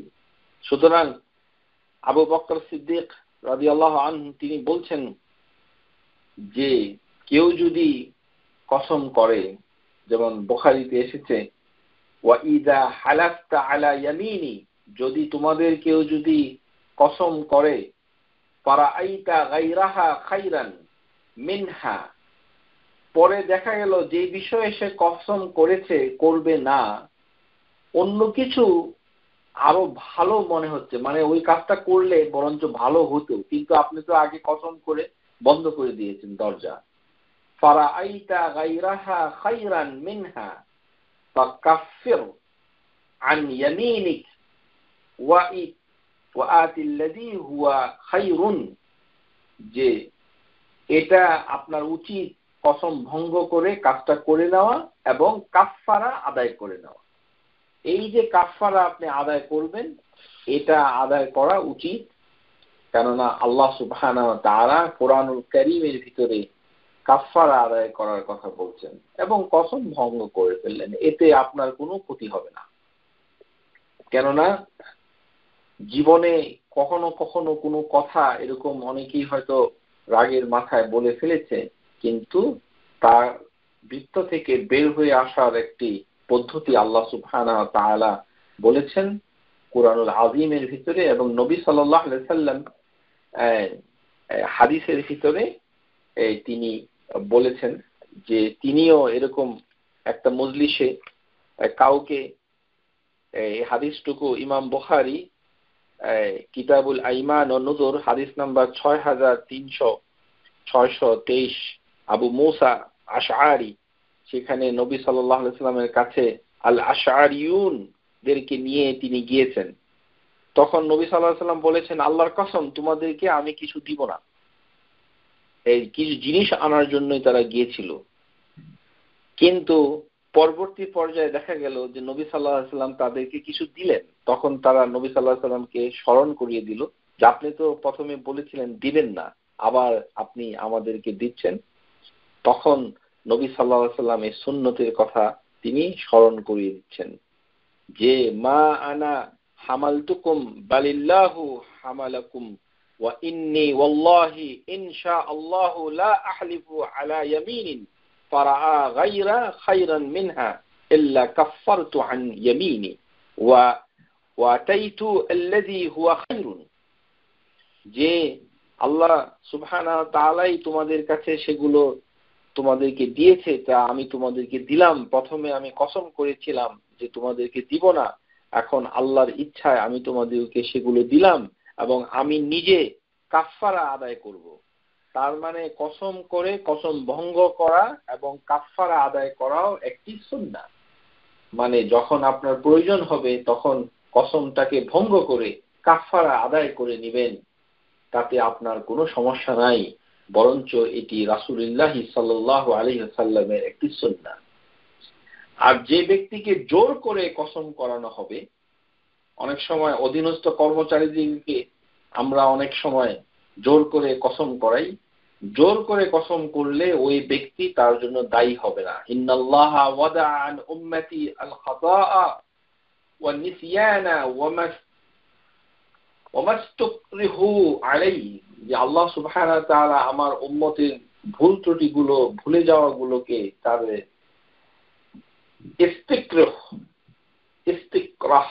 ইস্তিকরাহ, যে সকল কাজকে ইস্তিকরাহ করা হয় মানে জোর করে করানো হয়, সেগুলোর দায় দায়িত্ব থেকে মুক্ত করে দিয়েছেন। কিন্তু এক ধরনের কসম রয়েছে যেগুলি মানুষ অনেক সময় মিথ্যা কসম করে, সেগুলো আমরা আলোচনা করব। ওটাকে বলা হয় আল গামুস। সেটি অত্যন্ত জঘন্য অন্যায়। আল্লাহ সুবহানাহু ওয়া তাআলা সূরা আল মাঈদা এই সূরার ভিতরে 89 নম্বর আয়াতে তিনি বলছেন, লা ইউআখিযুকুমুল্লাহু বিল্লাগবি ফি আইমানিকুম ওয়ালাকিন ইউআখিযুকুম বিমা আক্কাদতুম উল আইমান, যে আল্লাহ তোমাদেরকে কসমগুলোর মধ্যে অর্থহীন কসমের জন্য পাকড়াও করবেন না। লা ইউআখিযুকুমুল্লাহু বিল্লাগবি ফি আইমানিকুম, যে সকল অর্থহীন কসম করা হয় সেগুলোর জন্য আল্লাহ আমাদেরকে ক্ষমা করে দেবেন।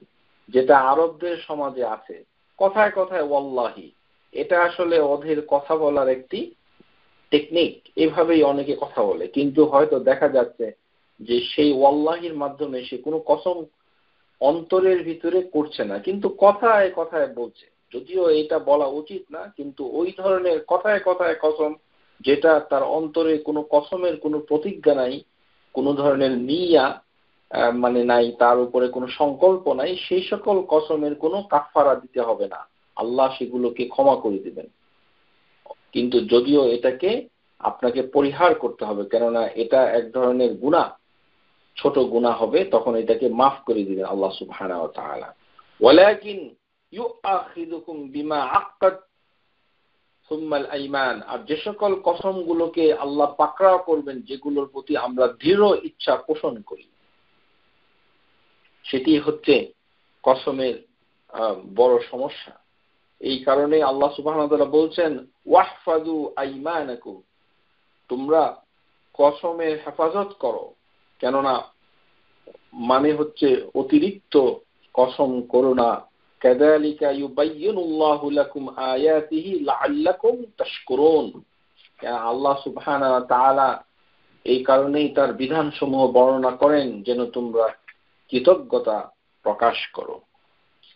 এখন আমরা একটি গুরুত্বপূর্ণ বিষয়ের দিকে আপনাদের দৃষ্টি আকর্ষণ করব, যেটা আমাদের সমাজে এমন একটি ব্যাধি যার সম্পর্কে আমাদের কোনো জ্ঞান নাই।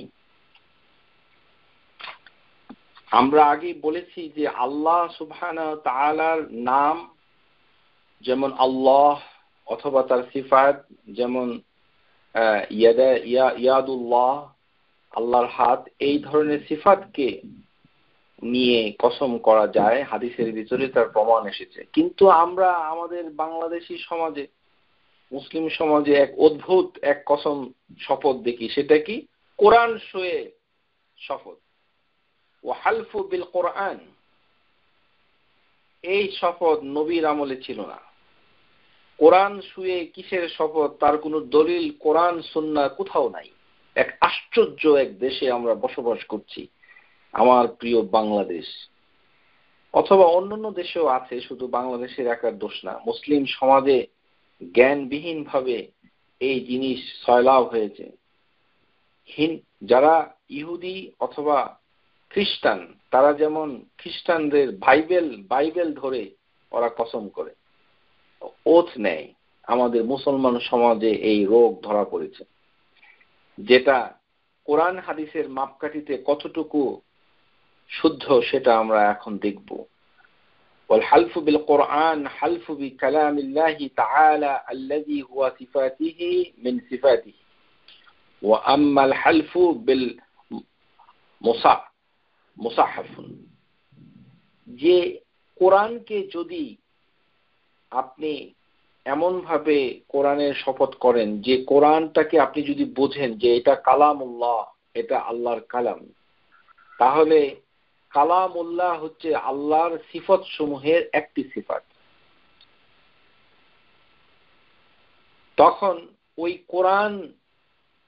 কোরআনের বিষয়বস্তু শপথ আপনি করতে পারেন কালামুল্লাহ হিসাবে, কিন্তু আপনার ধারণায় থাকতে হবে যে এই যে মুসহাফ, আমরা যে কোরআনের কপিটা যেটা আমরা ঘরের ভিতরে রাখি সেটাকে বলা হয় মুসহাফ।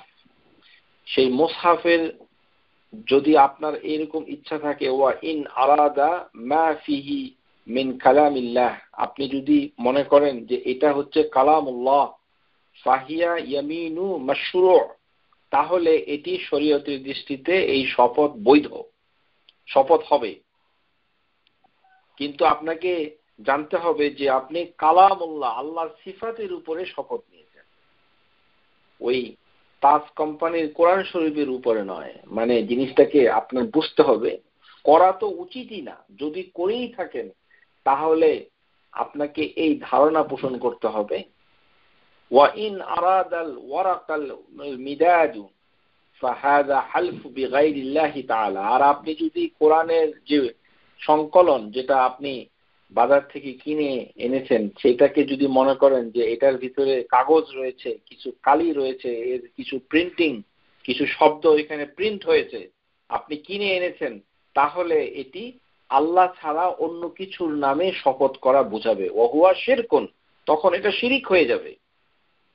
সুতরাং কোরআন ধরে শপথ করার দুইটি দিক, এটি জায়েজও হতে পারে আবার শিরিকও হতে পারে, দুটোই হতে পারে। বুঝতে হবে আপনি ওই কোরআনটাকে কি মনে করছেন। এটাকে যদি আপনি মনে করেন কালামুল্লাহ, আল্লাহর কালাম, আল্লাহর কথা, তাহলে আপনার শপথ ঠিক থাকবে। আর যদি এটা মানে কাগজ প্রিন্টিং, তারপরে কালি, তারপরে কত টাকা দিয়ে কিনেছেন, একটা বইয়ের মতো যদি মনে করেন, তাহলে সেটা আপনার জন্য শিরিক হবে, তখন সেটা গ্রহণযোগ্য হবে না। কামা ক্বালা নবী সাল্লাল্লাহু আলাইহি ওয়াসাল্লাম, মান হালাফা বিগাইরিল্লাহ ফাকাদ কাফারা আও আশরাকা। যে ব্যক্তি আল্লাহ ছাড়া অন্য কিছুর উপরে শপথ করে সে কুফরি করে অথবা সে শিরিক করে। হাদিস নাম্বার তিরমিজি 1535। ওয়ালিহাযা কানাল আউলা আলা ইয়াহলিফুল ইনসান বিল মুসহাফ। এবং মানুষের উচিত কোরআন ধরে ছুঁয়ে যেন শপথ না করে, এটাই হচ্ছে ইনসাফ। এবং কোরআনের ভিতরে, কেননা কোরআনের ভিতরে রয়েছে পেপার এবং কাগজ এবং কালি,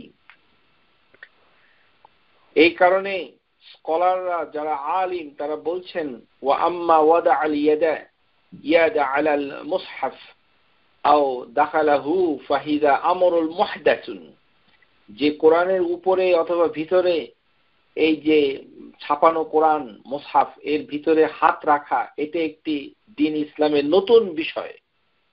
আপনারা লক্ষ্য করুন প্রিয় শ্রোতা, নবী সাল্লাল্লাহু আলাইহি সাল্লাম দুনিয়া থেকে যখন ওফাত লাভ করেন, ইন্তেকাল করেন, তখন কিন্তু কোরআন বই আকারে সংকলিত হয় নাই।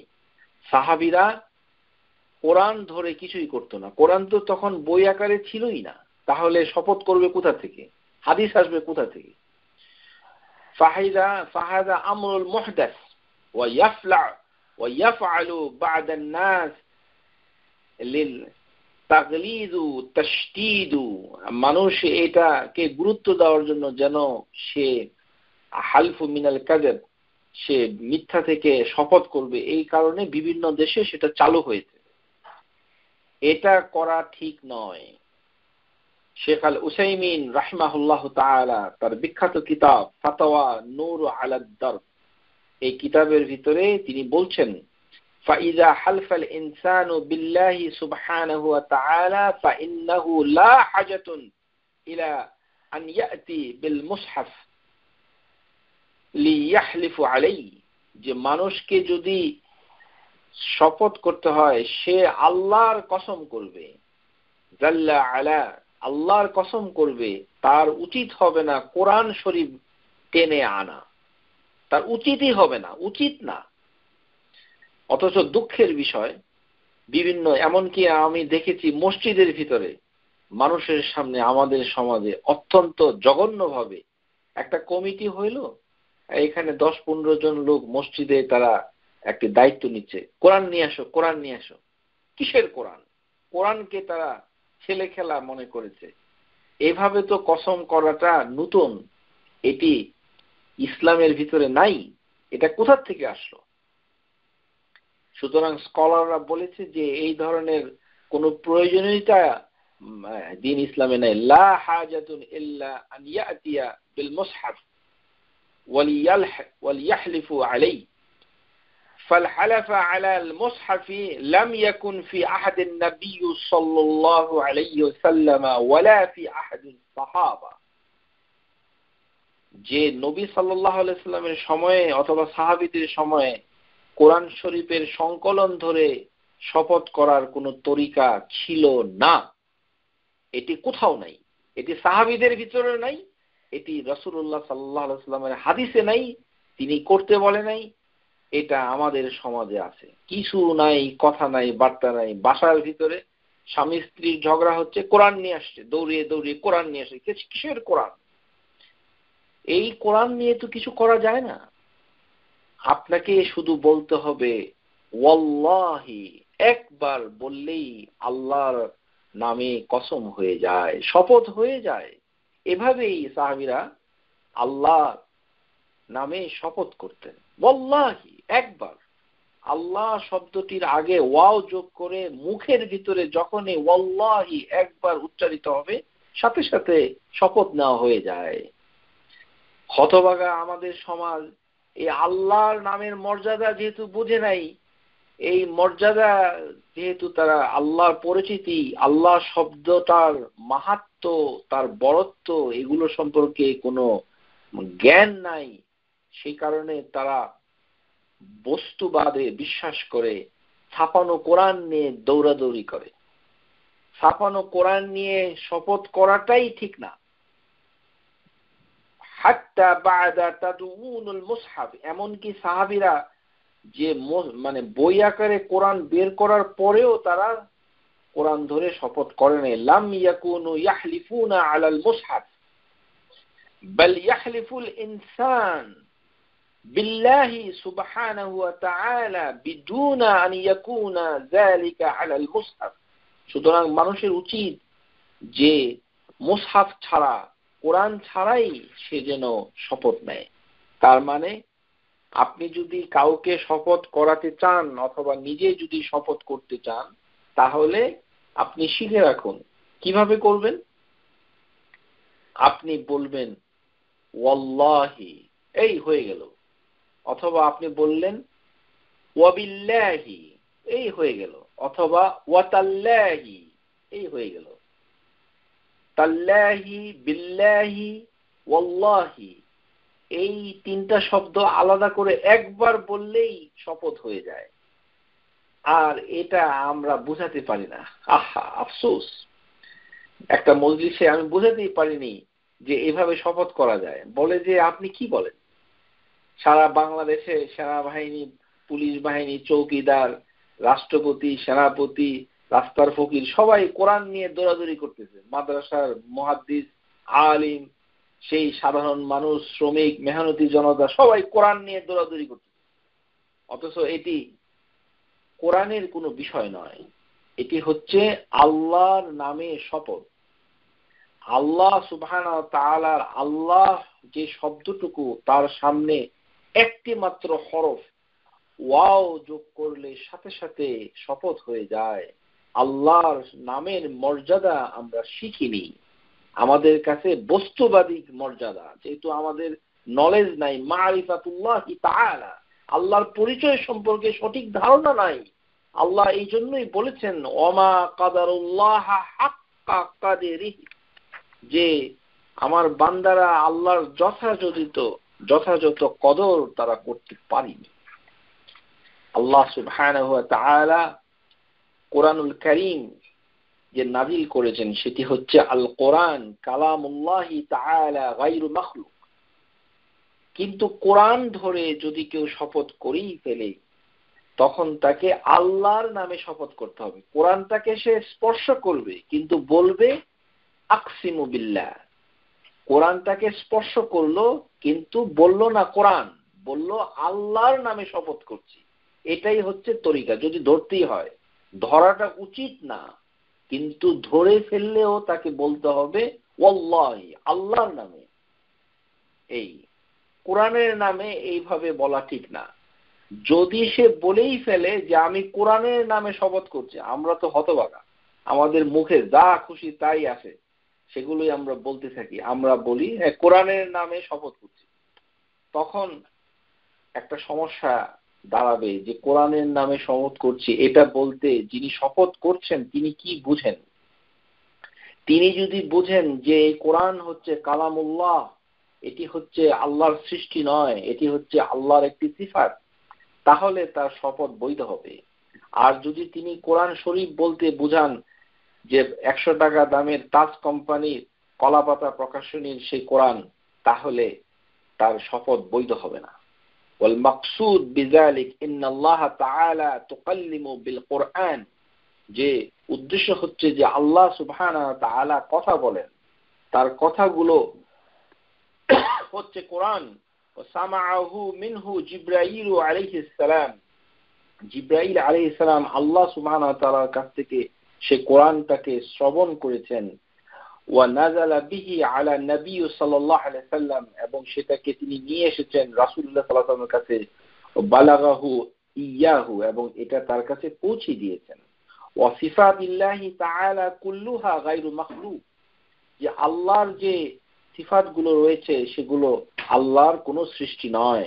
ফাহিয়া আযালাইতু লা আউয়ালু লাহা, যে এই যে আল্লাহর সিফাত যেমন কালামুল্লাহ, আল্লাহর কথা, এটি হচ্ছে অনেক আগে থেকেই রয়েছে।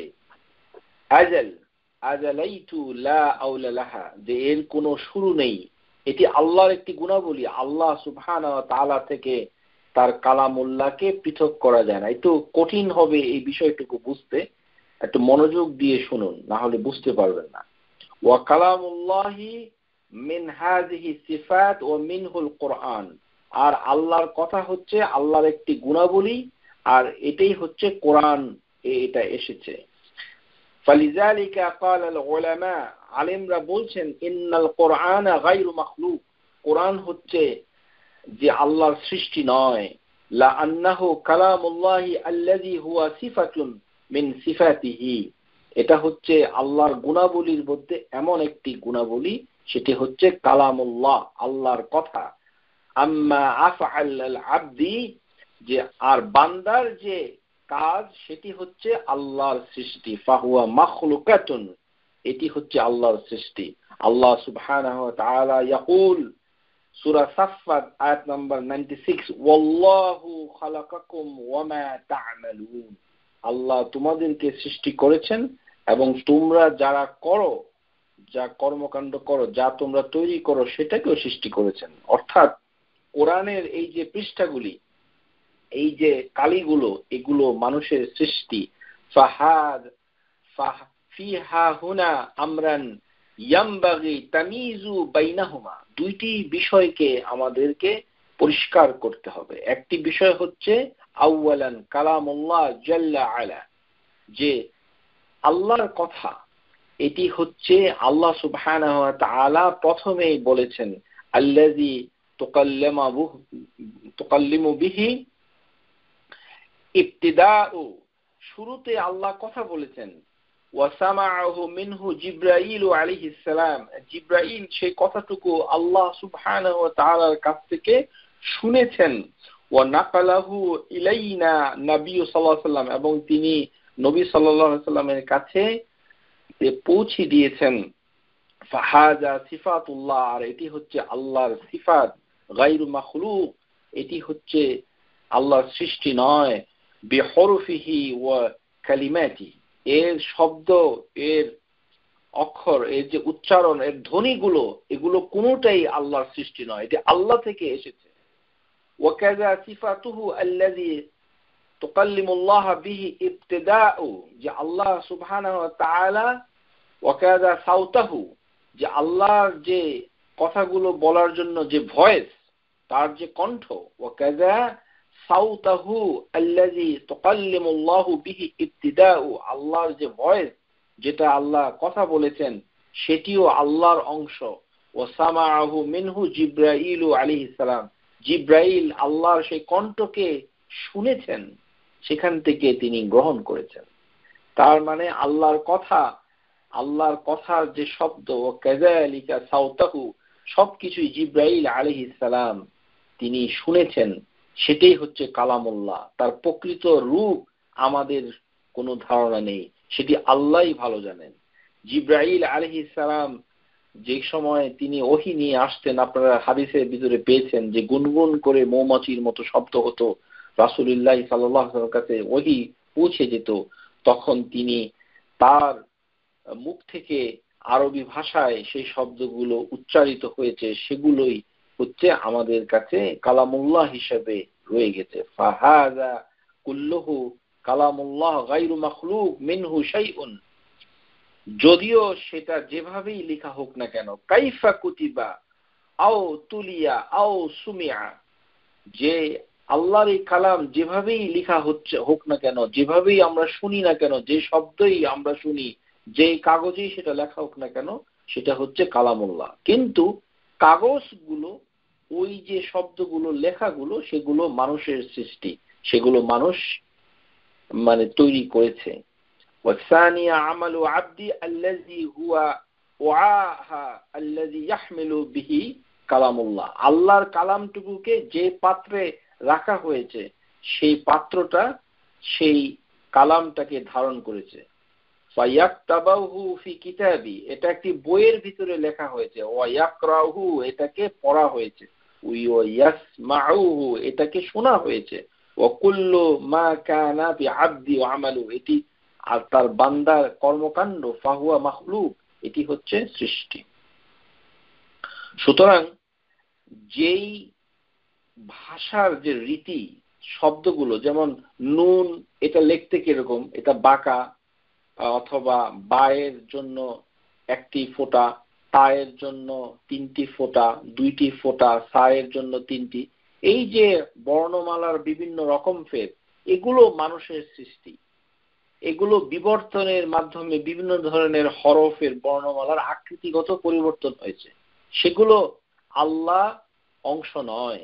যেগুলোকে আমরা চোখে দেখি, যেই শব্দমালা যেটা কোরআনে ছাপা হয়েছে, সেই ছাপা শব্দগুলো, সেই ছাপা রীতিগুলো, কালিগুলো, ওই মানে কাগজের পৃষ্ঠাগুলি, সেগুলো হচ্ছে মাখলুক, মানুষের সৃষ্টি।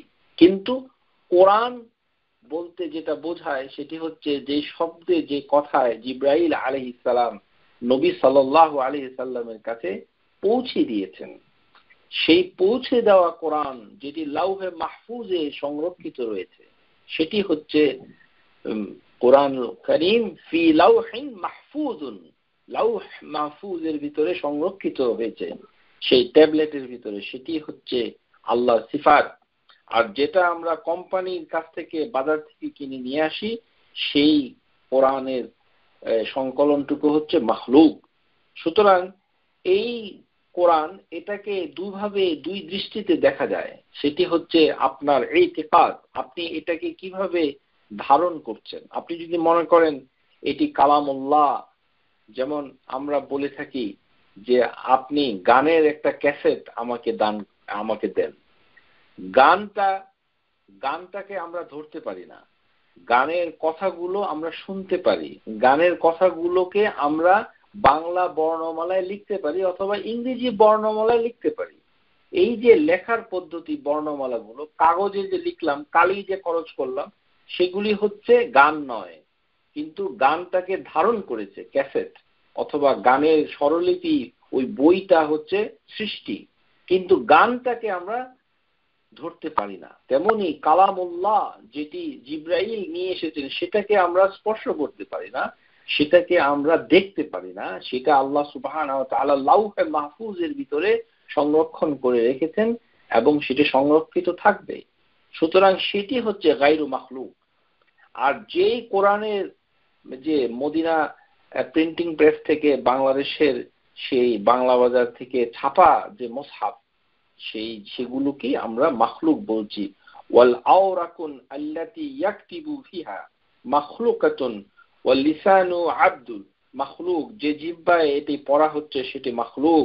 ও সাউতাহু খাসা বিহি, যে শব্দে মানুষ কোরআনটাকে পড়ছে সেটি হচ্ছে মাখলুক। ওয়া কুল্লু হাযিহিল আওয়াই আইতু, আধার, যে প্রত্যেকটি পাত্র যেটাকে ধারণ করে রেখেছে কোরআনটাকে, ক্যাসেটে হোক, টেলিভিশনে হোক, অথবা সিডি প্লেয়ারে হোক, চিপসে হোক, অথবা কাগজে হোক, কলমে হোক, ওই কোরআন ইয়াহমিলু বিহাল আবদি কালামুল্লাহ, হ্যাঁ, ওয়ায়ানকুলুনাহু ওয়ায়াবলুগুনাহু, যেগুলো পৌঁছে দেওয়া হয়েছে সেগুলি মানুষের সৃষ্টি। কিন্তু এই যে কোরআন যেটা সৃষ্টি নয়, সেটি হচ্ছে এক সময় পৃথিবীতে ছিল না, আল্লাহ সুবহানাহু ওয়া তাআলা জিবরাইলের মাধ্যমে নবী সাল্লাল্লাহু আলাইহি সাল্লামের কাছে পৌঁছে দিয়েছেন। কিন্তু মানুষের মতো করে, মানুষের ভাষার সেই বর্ণমালার স্ট্রাকচার, ব্যাকরণের যে স্ট্রাকচার, সেই স্ট্রাকচারের ভিতরে বইয়ের কাগজের পাতায় সে কোরআনটাকে ধারণ করে আমরা উপস্থাপন করেছি। সুতরাং এর ভিতরে দুটো জিনিসের সম্মিলন হয়েছে। একটি হচ্ছে সৃষ্টির একটি অংশ, আরেকটি হচ্ছে পূর্ণ কোরআন আল কারীম ফি লাউহিন মাহফুজ, সেটির এখানে ধারণ করা হয়েছে। সুতরাং কালামুল্লাহ হিসাবে ধরতে গেলে সেই কোরআন আল্লাহর সিফাত। আর যদি ছেপে যাওয়া কোরআন হয় তাহলে এটি হচ্ছে আল্লাহ সুবহানাহু ওয়া তাআলার একটি সৃষ্টি।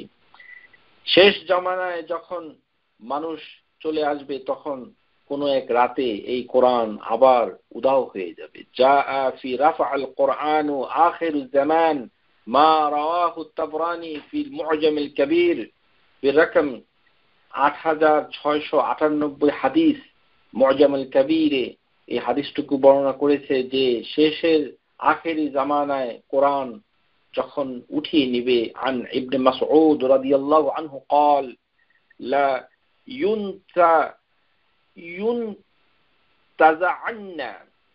ينتزعن هذا القرآن من بين أزهركم قيل له يا عبد الرحمن আব্দুল্লাহ ইবনে মাসউদ বলছেন যে কোরআন তোমাদের মাঝে থেকে তুলে নিয়ে যাওয়া হবে একদিন। ইউনতাজাআন্না হাযাল কুরআনা মিন বাইনা আযহারিকুম, তোমাদের মাঝখান থেকে হঠাৎ করে কোরআনটাকে তুলে নেওয়া হবে। বলা হলো কিলা লাহু ইয়া আবা আব্দুর রহমান কাইফা ইউনতাজাউনা ওয়াকাদ আসবিতানাহু ফি কুলুবিনা ওয়া উসবিতানাহু ফি মুসাহাফিনা, যে কিভাবে এই কোরআনটাকে নিয়ে যাওয়া হবে, যেই কোরআন আমাদের কলবের ভিতরে অন্তরে গভীরভাবে রয়েছে, যেটি মুসহাফের ভিতরে লিখিত অবস্থায় রয়েছে। قال ইবনে মাসউদ, আব্দুল্লাহ ইবনে মাসউদ তিনি বলছেন ইউসরা আলাইহি ফি লাইলাতিন ফালা ইয়াবকা ফি কলবি আবদি ওয়ালা মুসহাফি মিনহু শাইউন, যে এমন একটা রাত আসবে, এক রাতের ভিতরে সমস্ত মানুষের অন্তর থেকে সমস্ত কালামুল্লাহ উধাও হয়ে যাবে, আর কাগজের পৃষ্ঠায় যে ছাপা ছিল সেই কোরআন সেটাও উধাও হয়ে যাবে। এখানে উধাও হয়ে যাবে কিভাবে সেটা হাদিসের ভিতরে একটু ইঙ্গিত রয়েছে। ওয়া ইয়াসবাহুন নাসু কাল বাহাইম, মানুষ সকালবেলায় পশুর মতো হয়ে যাবে।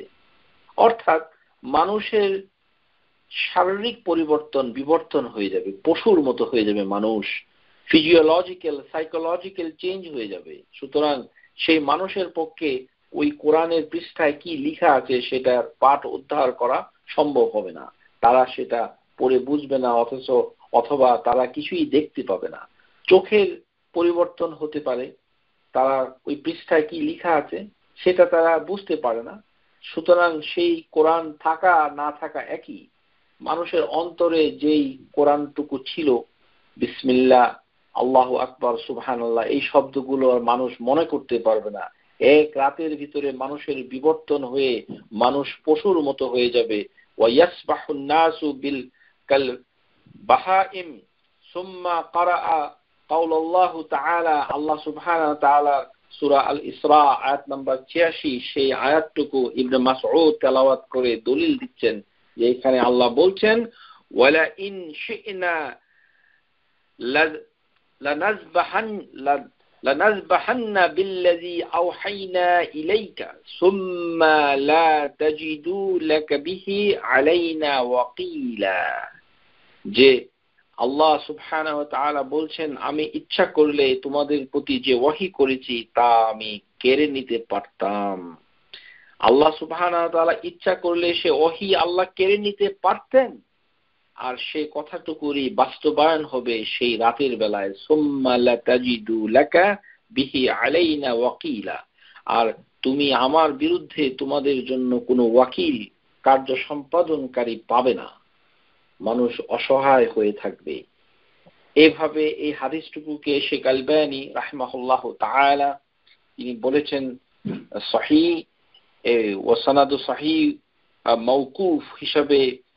ইবনে হাজার আসকালানি ফাতহুল বারি 13 খণ্ড 16 নম্বর হাদিসের হাওলায় লিখেছেন যে এটি মাওকুফ, আল্লাহই ভালো জানেন, রিজালুন সহিহ।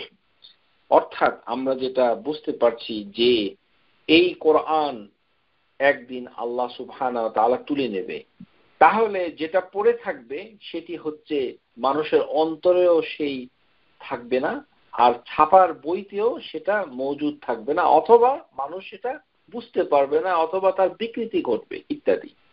তাহলে বোঝা যাচ্ছে যে কোরআন আল্লাহ সুবহানাহু ওয়া তাআলার থেকে এসেছিল, আবার আল্লাহ সুবহানাহু ওয়া তাআলার দিকেই ফিরে যাবে। তার মানে হচ্ছে যে আল্লাহ সুবহানাহু ওয়া তাআলার অংশ হচ্ছে কোরআন, আর আল্লাহ সুবহানাহু ওয়া তাআলার দিকে ফিরে যাওয়াই হচ্ছে আল্লাহর একটি সিফাত, সেটি তার কোনো ক্ষয় নেই। সেই দৃষ্টিতে কোরআন এর শপথ নেওয়া বৈধ হবে, কিন্তু না নেওয়াই উত্তম। অর্থাৎ কোরআন আল্লাহ সুবহানাহু ওয়া তাআলার একটি সিফাত, এইভাবে যদি আমরা বিবেচনা করি দুইটি হাদিসের আলোকে, তাহলে আমাদের পক্ষে ওই শপথটাকে বৈধ মনে হবে ইনশাআল্লাহ তাআলা। আর আরেকটি বিষয় যে আমরা কথায় কথায় অনেক ধরনের শপথ করি, যেমন বলে থাকি, অনেকে প্রশ্ন করে থাকে যে আমার অনেক বাচ্চা কাচ্চা আছে, আমি আল্লাহর কসম করি যে আমার বাচ্চাগুলা যেন এটা না করে ওটা না করে। তারপরে এই দেখা গেল যে বাচ্চারা আল্লাহর কসম আমার বাচ্চাগুলোকে আল্লাহর কসম কি তোমরা পড়াশোনা করবে, আল্লাহর কসম তোমরা ভাত খাবে, ঠিক মতো গোসল করবে, কথায় কথায় কসম করা হচ্ছে। তারপরে বাচ্চাদের উপরে সেই কসম পৌঁছে দেওয়া হচ্ছে, আর বাচ্চারা সেটা করছে না। এই ধরনের সিচুয়েশনে যদি হয় তাহলে কি করতে হবে? শেখ বিন বাজ রাহিমাহুল্লাহ বলছেন যে ওই মাকে, যিনি বাচ্চাদের নামে কসম করছেন, তাদেরকে কাফফারা দিতে হবে। কেউ যদি বলল যে আমি আমার ওই বাসায় আমি আর ভাত খাবো না, ওই বাসায় আমি কোনোদিন যাব না, আল্লাহর কসম, তাহলে সে যদি কখনো যায় তখন তাকে কাফফারা দিতে হবে। এই কারণে কথায় কথায় কসম করা উচিত নয়, কেননা কসম করার পরে যদি দেখা যায় যে কোনো খায়ের রয়েছে তাহলে সেই কসমটাকে ভঙ্গ করতে হবে। এবং কসম ভঙ্গ করার যে কাফফারা সেটা আমরা আলোচনা করব। আল্লাহ সুবহানাহু ওয়া তাআলা বলছেন ফাকাফফারাতুহু ইতআমু 10 মাসাকিনা মিন আওসাতি মা তুতঈমুনা আহলিকুম আও কিসওয়াতুহুম আও তাহরিরু রাকাবা। কসম করে কসম যদি ভঙ্গ করা হয় তাহলে তার কাফফারা হচ্ছে 10 জন মিসকিনকে আপনি যেভাবে খাওয়া দাওয়া করেন সেই খাওয়া দাওয়ায় তাদেরকে খাওয়াতে হবে। 10 জন মিসকিনকে খাওয়াতে হবে। 10 জন মিসকিনকে যদি খাওয়াতে না পারেন তাহলে 10 জন গরিব লোককে, মিসকিনকে কাপড় দিতে হবে, যে কাপড় আপনি পরিধান করেন, যেমন লুঙ্গি পাঞ্জাবি, অথবা যদি শাড়ি ব্লাউজ, অথবা পরিপূর্ণ যে পোশাক যেটি আপনি মুসলিম হিসাবে, মুসলিমা হিসাবে পরিধান করেন, সেই উপরের নিচের টপ এবং বটম পার্ট, সেই পোশাক 10 জন মিসকিনকে দিতে হবে, অথবা 10 জনকে খাওয়াতে হবে। খাওয়ার মান থাকবে যে খাবার আপনি খান। ইতআমু 10 মাসাকিন মিন আওসাতি মা ইয়াতউমু আহলাহু, আপনার পরিবার যে খাবার খায় সেটা দিতে হবে। এটি হচ্ছে কোরআনের কথা। কসম, এখন আপনি চিন্তা করুন জীবনে কত কসম করেছেন, কতগুলো ভঙ্গ করেছেন, আপনাকে কাফফারা আদায় করতে হবে। কাফফারা আদায় না করলে আল্লাহ সুবহানাহু ওয়া তাআলা কসম করার জন্য কবিরা গুনাহ হবে এবং আপনাকে শাস্তি দিবেন। ওয়া কাফফারাতুহু ইতআমু 10 মাসাকিনা মিন আওসাতি মা তুতঈমুনা আহলিকুম আও কিসওয়াতুহুম। সূরা মাইদা আয়াত নাম্বার 89 আপনারা পড়ে দেখতে পারেন, সেখানে লেখা আছে কসমের কাফফারা কি। 10 জন মানুষকে, মিসকিনকে হয় খাবার অথবা পোশাক। আর যদি এই দুটো কাজ করতে না পারে তাহলে তাহরিরু রাকাবাতিন মুমিনা, তাহলে যে সকল স্লেভ, কৃতদাস, মুসলমান কৃতদাস রয়েছে তাদেরকে মুক্ত করতে হবে। তো পৃথিবীতে এখন কোনো দেশেই কৃতদাস প্রথা নাই, কোনো জায়গায় কৃতদাস নাই, সুতরাং সেটি এমনি বাদ পড়ে যাবে। কেউ যদি এই তিনটির একটাও করতে না পারে, যে সে খাওয়াতেও পারলো না, মিসকিন খুঁজে পেল না, কাউকে কাপড় দিবে অথবা খাবার দিবে, তাহলে সেই ব্যক্তি কি করবে? সেই ব্যক্তি 3 দিন রোজা রাখবে। ফামান লাম ইয়াজিদ ফাসিয়ামু সালাসাতি আইয়াম।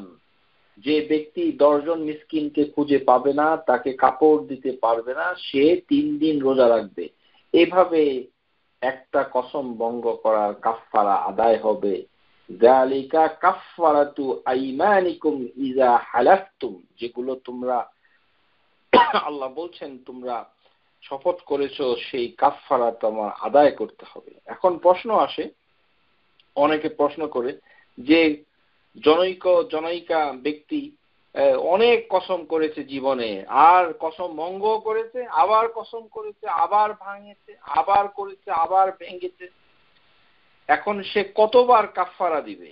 এই প্রশ্নের জবাবে শেখ বিন বাজ রাহিমাহুল্লাহ তিনি ফতোয়া মাজমু' ফতোয়াতে বলছেন যে তাকে একবার কাফফারা আদায় করলে হয়ে যাবে, বারবার করতে হবে না। কারারুল ইয়ামিনু ওয়া হানসু ফাহল তালজিমুহু কাফফারাতুন ওয়াহিদাতুন আও কাফফারাত, সে যে বারবার শপথ নিয়ে ভঙ্গ করেছে, আবার করেছে, তার জন্য কি বারবার তাকে কাফফারা দিতে হবে না একবার দিতে হবে? মান করারু ইয়ামিনু আলা শাইইন ওয়াহিদ, একবার তাকে আদায় করতে হবে। সুম্মা হানাসা লি লাজিমতুহু কাফফারাতু ওয়াহিদ, তার জন্য একটা কাফফারা দিতে হবে। তার মানে আজকে যারা শুনছেন তারা প্রতিজ্ঞা নিন যে আর কোনোদিন কসম করবেন না। এখন যাই করেছেন আল্লাহ সুবহানাহু ওয়া তাআলার কাছে ক্ষমা চেয়ে পরপর 3 দিন রোজা রাখবেন। যেহেতু উত্তর আমেরিকায় যদি 10 জন মিসকিনকে খুঁজে না পান, সেই কারণে আপনি আদায় করতে যেহেতু পারছেন না, 3 দিন রোজা দিবেন। তবে প্রথমে মিসকিনের খোঁজ নিতে হবে। মিসকিন এর খোঁজ না নিয়ে, যেমন আপনি যদি বাংলাদেশে থাকেন, সেখানে মিসকিন আছে, সেখানে রোজা রাখলে সেটা আদায় হবে না। কারণ আল্লাহ বলছেন ফামান লাম ইয়াজিদ ফাসিয়ামু সালাসাতি আইয়াম, যদি তোমরা মিসকিনকে না পাও তখন 3 দিন রোজা রাখতে হবে। সুতরাং এই রোকসা শুধুমাত্র উত্তর আমেরিকায় যারা আছে তাদের জন্যই এটা মুনাসিব হবে বলে আমার ধারণা। আল্লাহই উত্তম জানেন। এখন আরেকটি বিষয় আমরা আলোচনা করব, সেটি হচ্ছে মিথ্যা শপথ নেওয়া। এই যে মিথ্যা কথা বলে মানুষের সম্পদকে বিনষ্ট করা, ওত নিয়ে মানুষের সম্পদের ক্ষতি করা এবং মানুষের সর্বনাশ করা, এই ধরনের শপথের কোনো কাফফারা আছে কিনা? এই ধরনের শপথকে বলা হয় আল ইয়ামিন গামুস ফি কাবায়ের যুনুব, যে এই ধরনের শপথকে বলা হয় ইয়ামিন গামুস। এটা এত ভয়ঙ্কর যে এই গামুস, যে এই ধরনের শপথ, একটা উদাহরণ দিয়ে বুঝাচ্ছি। যেমন এক ব্যক্তি বলল যে তার পাসপোর্ট নাই, কিন্তু তার পাসপোর্ট আছে, কিন্তু সে কোর্টে গিয়ে শপথ নিয়ে আল্লাহর নামে শপথ নিয়ে বলল যে আমার কোনো পাসপোর্ট নাই, কিন্তু মিথ্যা কথা বলল। এই ধরনের ভয়ঙ্কর। যেমন কেউ বলল যে আমি চুরি করি নাই, শপথ নিয়ে বলল, কিন্তু পরে দেখা গেল যে সে আসলেই চুরি করেছে, অন্যের ক্ষতি করেছে। একজনের শপথ নিয়ে বলল, অথচ দেখা গেল তার এই শপথ সাক্ষ্য দেওয়াতে অন্য লোকের ফাঁসি হয়ে গেছে। এই ধরনের জঘন্য ধরনের অপরাধ যে ধরনের সাক্ষ্য দিয়ে করা হয়, মিথ্যা মানে শপথ নেওয়া হয়, এই ধরনের ইয়ামিনকে বলা হয় ইয়ামিন গামুস ফিল কাবায়ের যুনুব ওয়ালা তাজিদু ফিহা কাফফারাতুল লিআযীমাতুল ইসমিহা, যে এটি এত ভয়ঙ্কর যে কাফফারা দিলেও এটা আদায় হবে না। সুতরাং মেজরিটি স্কলারদের মতে এই ধরনের শপথ যারা করেছেন, আমরা ব্যক্তি জীবনে অনেকাংশে ইমিগ্রেশন এবং মার্কিন যুক্তরাষ্ট্র, কানাডায় সরকারিভাবে অনেক ধরনের শপথ আমরা করে যদি থাকি কখনো, তখন সেটি ইয়ামিন গামুস হয়ে যাবে। এই গামুস হচ্ছে, শব্দটুকু এসেছে নিমজ্জিত হয়ে যাওয়া, যে এমন ভয়ঙ্কর সেই অপরাধ যে এই হাদিসের ভাষায় ওয়াসামিতু গামুসা লিআন্নাহা তুগমিসু সাহিবাহু ইসমে সুম্মা ফিন্নার, আগুনে সে নিমজ্জিত হয়ে যাবে, দোজকের আগুনে সে নিমজ্জিত হয়ে যাবে। তুগমিসু সেখান থেকে এসেছে গামুস। লা ইন্নাল হালিফু আলা আমরুল মাদা কাযিবান আলিমান, যে জেনে শুনে একটা মিথ্যা শপথ সে করেছে। ওয়ালিউযু বিল্লাহ জামিউ বাইনা আমরাইন, এবং শেখ আল উসাইমিন শরহ আল মুমতি কিতাবের ভিতরে বলছেন যে এই গামুস যে শপথ, আমাদের কারোর জীবনে এটা হয়ে যেতে পারে। এখন সেটার জন্য আমাদের কি করতে হবে? এটার জন্য আর কাফফারা দিয়ে কোনো লাভ নেই। ওয়া ইন্নামা তুজিবু ফিহা তাওবাতুন ওয়াল ইস্তিগফারু ফিল্লাহি তাআলা, আল্লাহ সুবহানাহু ওয়া তাআলার কাছে সারা জীবন তওবা করতে হবে, ইস্তিগফার পাঠ করতে হবে। কেননা এটি এমন একটি ভয়ঙ্কর অপরাধ, ইয়ামিন গামুস। ইয়ামিন গামুস অনেকের জীবনে হয়ে থাকতে পারে, সেই জন্য তাকে তওবা করতে হবে, ইস্তেগফার পাঠ করতে হবে। কেননা এখানে আল কাযিব, সে একটা মিথ্যা কথা বলেছে, ওয়া হুয়া মিন সিফাতিল মুনাফিকিন, সেটি হচ্ছে মুনাফিকের সিফাত। ও বাইনা ইস্তিহানাতুহু বিল ইয়ামিনিল্লাহি বিল্লাহি তাআলা, যে সে আল্লাহর শপথ নিয়ে ঠাট্টা তামাশা করেছে। ইস্তিহানাতুহুন, ইস্তিহানা, ইস্তিহানা হচ্ছে এমন একটি জিনিস যে শপথ নিয়ে খেলা করা, শপথ, আল্লাহর শপথ নিয়ে খেলা করা। বিল ইয়ামিনি বিল্লাহ, ইস্তিহানাতুন বিল ইয়ামিনি বিল্লাহ, আল্লাহর শপথ নিয়ে যারা ঠাট্টা মশকরা করে, ওয়া হুয়া মিন সিফাতিল ইয়াহুদ, সেটি হচ্ছে ইহুদিদের একটি চরিত্র। ফা ইন্নাল ইয়াহুদু হুম আল্লাযীনা ইয়ানতাকিসুনা রাব্বাহুম, তাদের প্রভুর সাথে তারা ডিসরেসপেক্ট করেছে, অশ্রদ্ধা পোষণ করেছে। ওয়া ইয়াসফুনাহু বিল ইয়াব, আল্লাহ সুবহানাহু ওয়া তাআলার দুষ্টুতি ধরেছে ইহুদি। হ্যাঁ, এই কারণেই তাদের মতো ওই শপথ করা যাবে না। সুতরাং আল্লাহ সুবহানাহু ওয়া তাআলার কাছে আমাদের আকুল আবেদন, আল্লাহ যেন আমাদের সবাইকে ক্ষমা করেন। আল্লাহু ইয়াগফিরু লানা জামিআন, এই ইয়ামিন গামুসের হাত থেকে আমরা যারা করে ফেলেছি, হে আল্লাহ আমাদের সবাইকে, শ্রোতাদের সবাইকে আল্লাহ ইয়ামিন গামুসের অপরাধ থেকে মুক্তি দান করুন। আমিন। ওয়া আখিরু দাওয়ানা আনিল হামদুলিল্লাহি রাব্বিল আলামিন। সুবহানাকা আল্লাহুম্মা ওয়া বিহামদিক, আশহাদু আল লা ইলাহা ইল্লা আনত, আস্তাগফিরুকা ওয়া আতুবু ইলাইক। আসসালামু আলাইকুম ওয়া রাহমাতুল্লাহি ওয়া বারাকাতুহু। Subscribe to our YouTube channel, Know Tawhid First, and press the bell icon to get new video notifications.